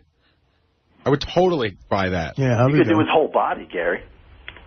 I would want a life-size statue. Like a statue. Could he do a body cast? Would you be willing to do like a body cast, you know, with head and everything, and people could have statues of you? I don't know. And you could dress them up in your own outfit? What's not to, let me ask you, when you say you don't know, like, what's not to know? It's a way to generate money. What don't you know about it? Yeah, they could do like a real doll made out of silicone of him. I would display you in my apartment. Yeah. And he could have a line of clothes? Would you want him in bronze? No, actually, but if they could make a real doll out of him. Would he hold a little lamp so I could put him on my lawn? Oh, my God, that'd be awesome. Eric, that's great. Would you ever be put a light in his head. A lawn jockey. Yeah. Oh, my God. A lawn midget. Eric the Midget lawn jockey. Because a white lawn jockey is rare, too. Hey, or you use him as a car ornament. Eric, you can hang him from the mirror. Right. Oh, maybe we could make him a deodorant. A car freshener? Hey, Eric, Howard has a good idea. How much would it be to make a life-size model of you, your whole body, that people can fuck? Oh. Nah, like a real doll, only Eric. Nah, that's weird. A hole for the mouth? Well, what does he know we're going to do? A statue is fun. Mike, what do you want to say to Eric and Wolf? How about it? Hey, Eric, you're a fruit bag, and this is the Pink Cowboy. I ordered some shit. You didn't send it to me. What kind of shit is that, Eric? You ordered stuff from Eric and never got it? I ordered shit from Eric, and he's just like all these other whack packers, man. He won't send the shit. What did you order? I ordered a picture. I said, hey, Eric, make it out to the Pink Cowboy. I fucked you in the ass, big boy. He wouldn't do it. Well. I have not received. Eric, sorry. You see, you're Eric says he hasn't received an order from you. Howard, this is Eric. He stutters. He lies. Don't you hear? I don't know about that. I don't think so. Baba Booey always says he's stupid. It is true. For once in a lifetime. I don't know if I buy what she's saying. No. I believe her. I think Eric is... Eric, you got to admit that you might have missed a few, right? No, and I could do what I did yesterday. I could send Will each and every order form, and that person's order will not fucking come up once. How many total orders have you gotten in your new business? For pictures, phone calls, everything total? I'd say close to 20 or more. All right. And what other businesses do you have? How much of your day is taken up with business? Well, just that for now, but I'm hoping to add coffee mugs to the store and then also T-shirts. I see. And what will be on the coffee mug? Picture Eric. Just the picture of me and, whatever else they could get on the mug. I think I might order. I want to see.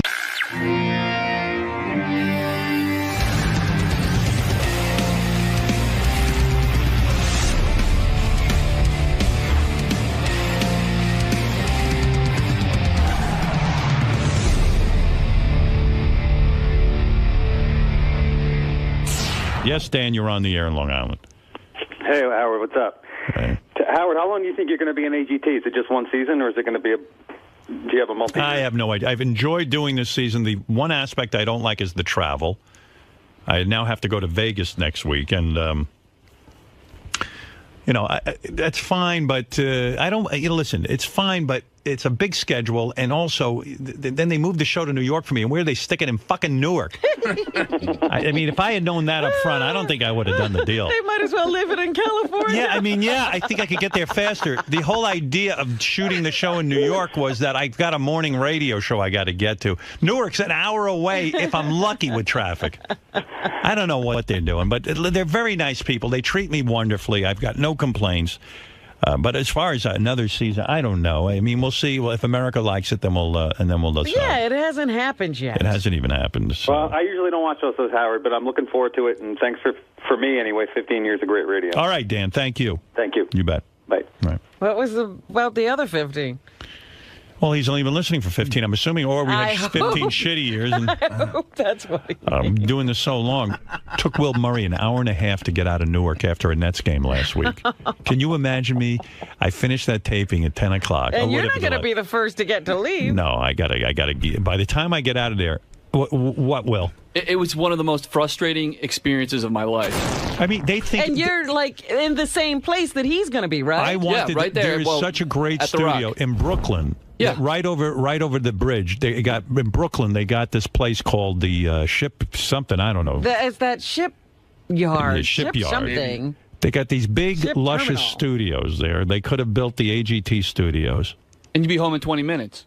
I'm telling you, it didn't move. Like 2 blocks, I could have literally crawled quicker than it took me to drive. Well, I got news for you. I'm judging from Brooklyn or I'm judging from Silver Cup Studios. It took you, how long, an hour and a half? An hour and a half to get out of town. That's what I mean. I can't do that. For a I got a shitty job. Nets game. I got a fucking job, Will. Your crowd's going to be bigger than this. A Knicks game or a Nets? Nets. Like, nobody No one cares even about the goes. Nets. How could they have traffic at a Nets game? The players. Oh, what they players did were to me. leaving? What they did to me. I said, you're going to Newark. No, that's another whole... That's a whole other country over there. That's like going to the Poconos. Hey, Howard. Yeah. Can you helicopter? No, I'm not helicoptering at night. But that would be like 10 minutes. I know. I'm not doing it. I don't want to die for AGT. You know, how fucking dumb will I feel? Oh, no. And then you can take the PATH train every 10 minutes. Yeah. Oh, man. Hey, Ronnie, realistically, how long is it going to take me to get out of Newark and get home? 10 o'clock at night.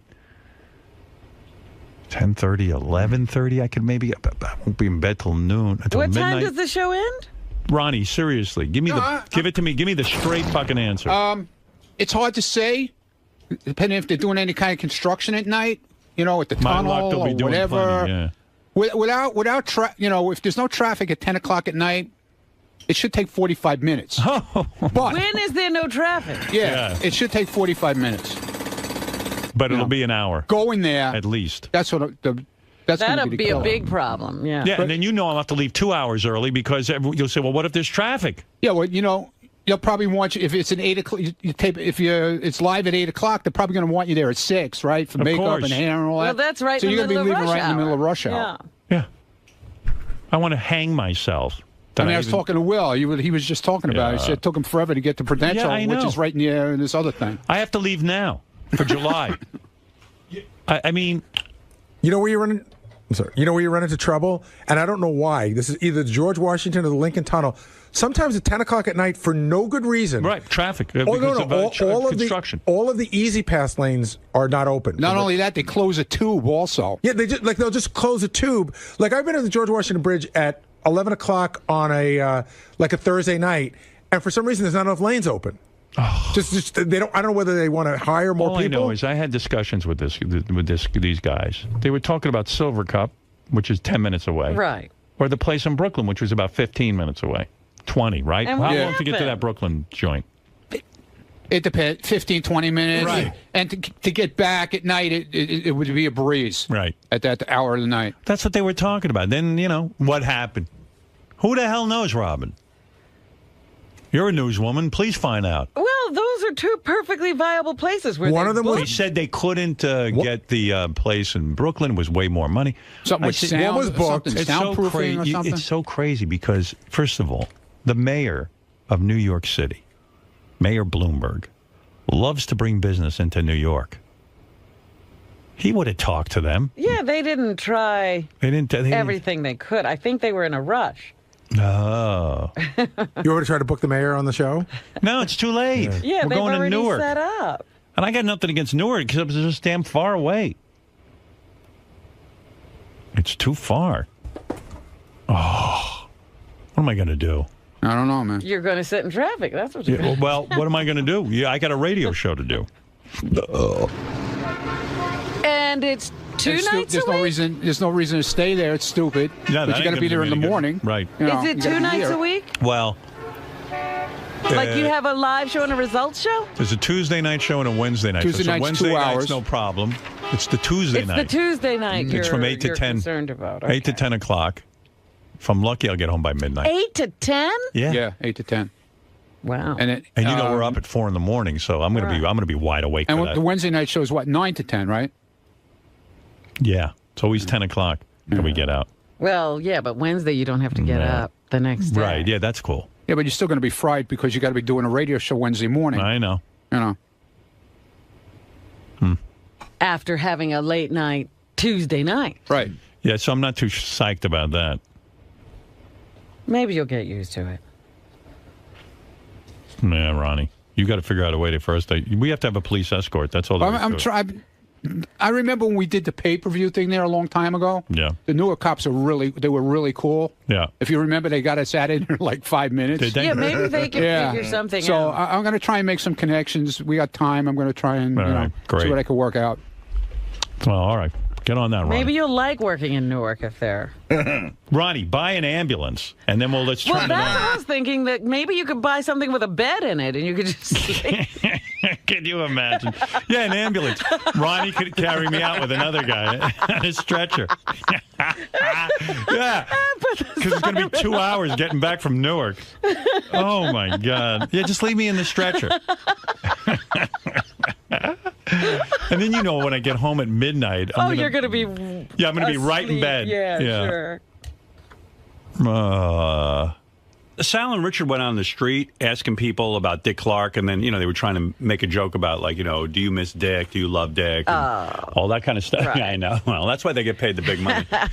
And they went out on the street and asked people, and this one angry lady was, so angry about me when they brought up my name, and I went, gee, I haven't done any Mel Gibson-type stuff. What's she angry about you for? You know, she just doesn't like me, my reputation, thinks I'm gross. You know, the usual stuff. What did you love most about Dick? Dick Clark. I loved his friendly disposition. He seemed like someone that was approachable. So are you a huge Dick fan? Or? Not real. I wouldn't say I'm a fan. I don't follow him. Now, being that you're not a huge Dick fan, would you say then you're a small Dick fan? You're funny. No. Yeah. How about we say his name, Dick Clark fan? That sounds more appropriate. Yeah, she's not a 2-year-old. She got it right away, you guys. Are you a small Dick fan or a big... A huge Dick fan. Or a huge cock fan? How did you feel about Dick's stroke?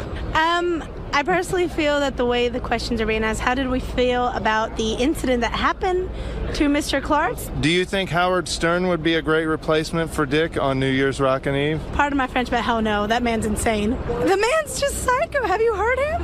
Like, half the things that come out of his mouth are 100% bullshit.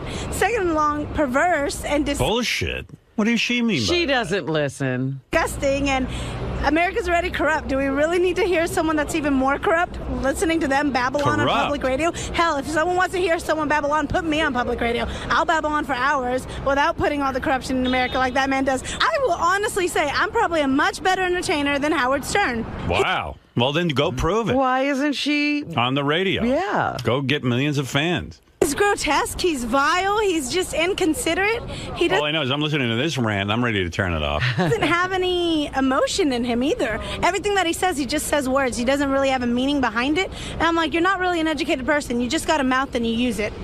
But if you don't like his words, do you at least like his looks? No. His hair looks greasy. Greasy?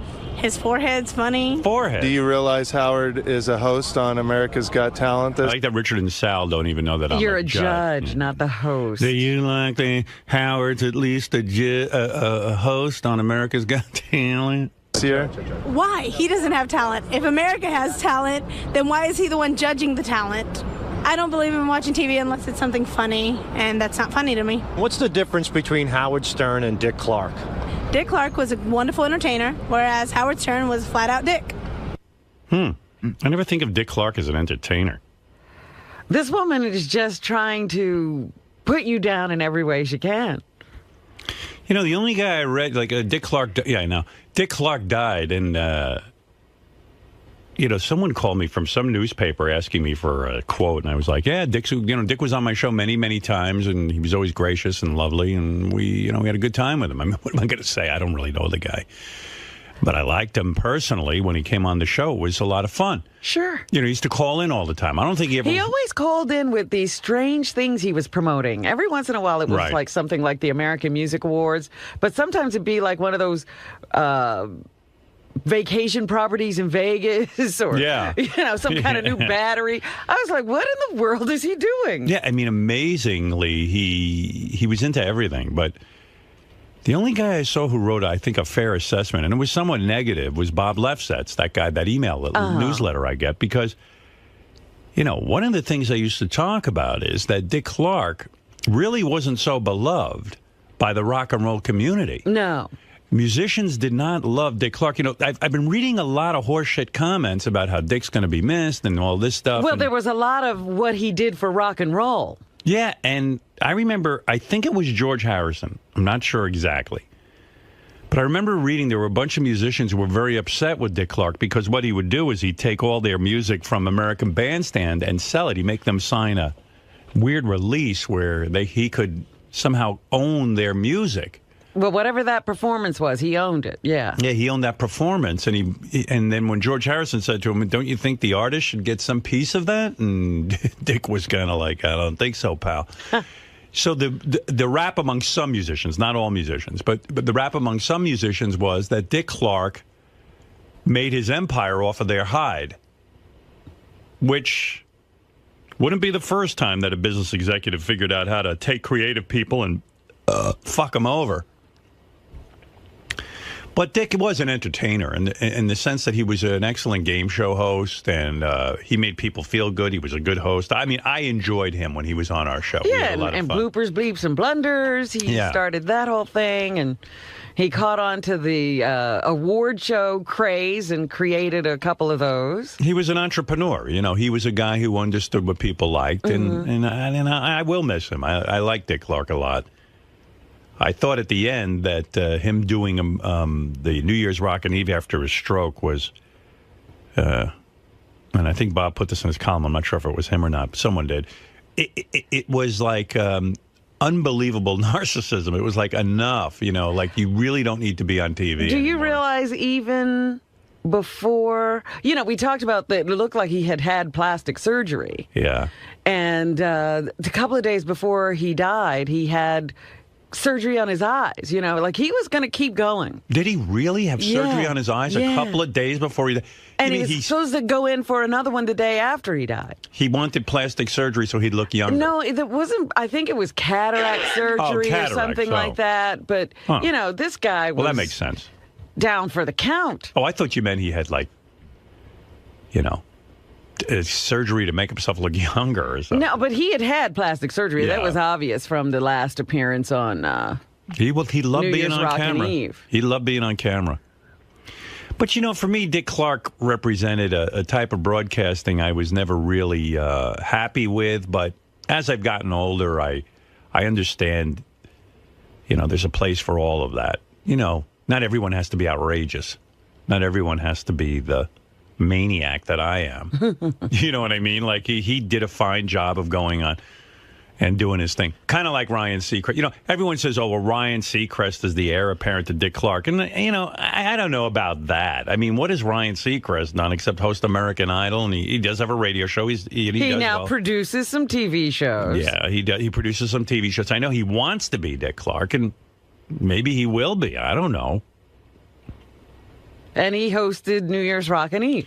If Dick Clark's legacy is he understood how to be bland, then Ryan Seacrest is the new Dick Clark. And you know, Ryan Seacrest has said, I'm happy with that. I want to be that. You know, he's a pleasant-looking guy, a nice-looking guy who, you know, can go on TV and, you know, be an announcer. I guess if I was really good-looking, which I'm not. You wouldn't have this personality. Yeah, right. I would be like, I'd be a guy on TV going, hi, everybody. Ryan Seacrest. Yeah. Well, anyway, we'll miss Dick on our show because... Well, he hasn't called in years. We haven't heard from him since, since he the had the stroke. You can understand why. No. Me neither. So, do you have kind words for Dick? I love Dick. That's it. Yeah. Dick Clark, that is. Yes. Okay.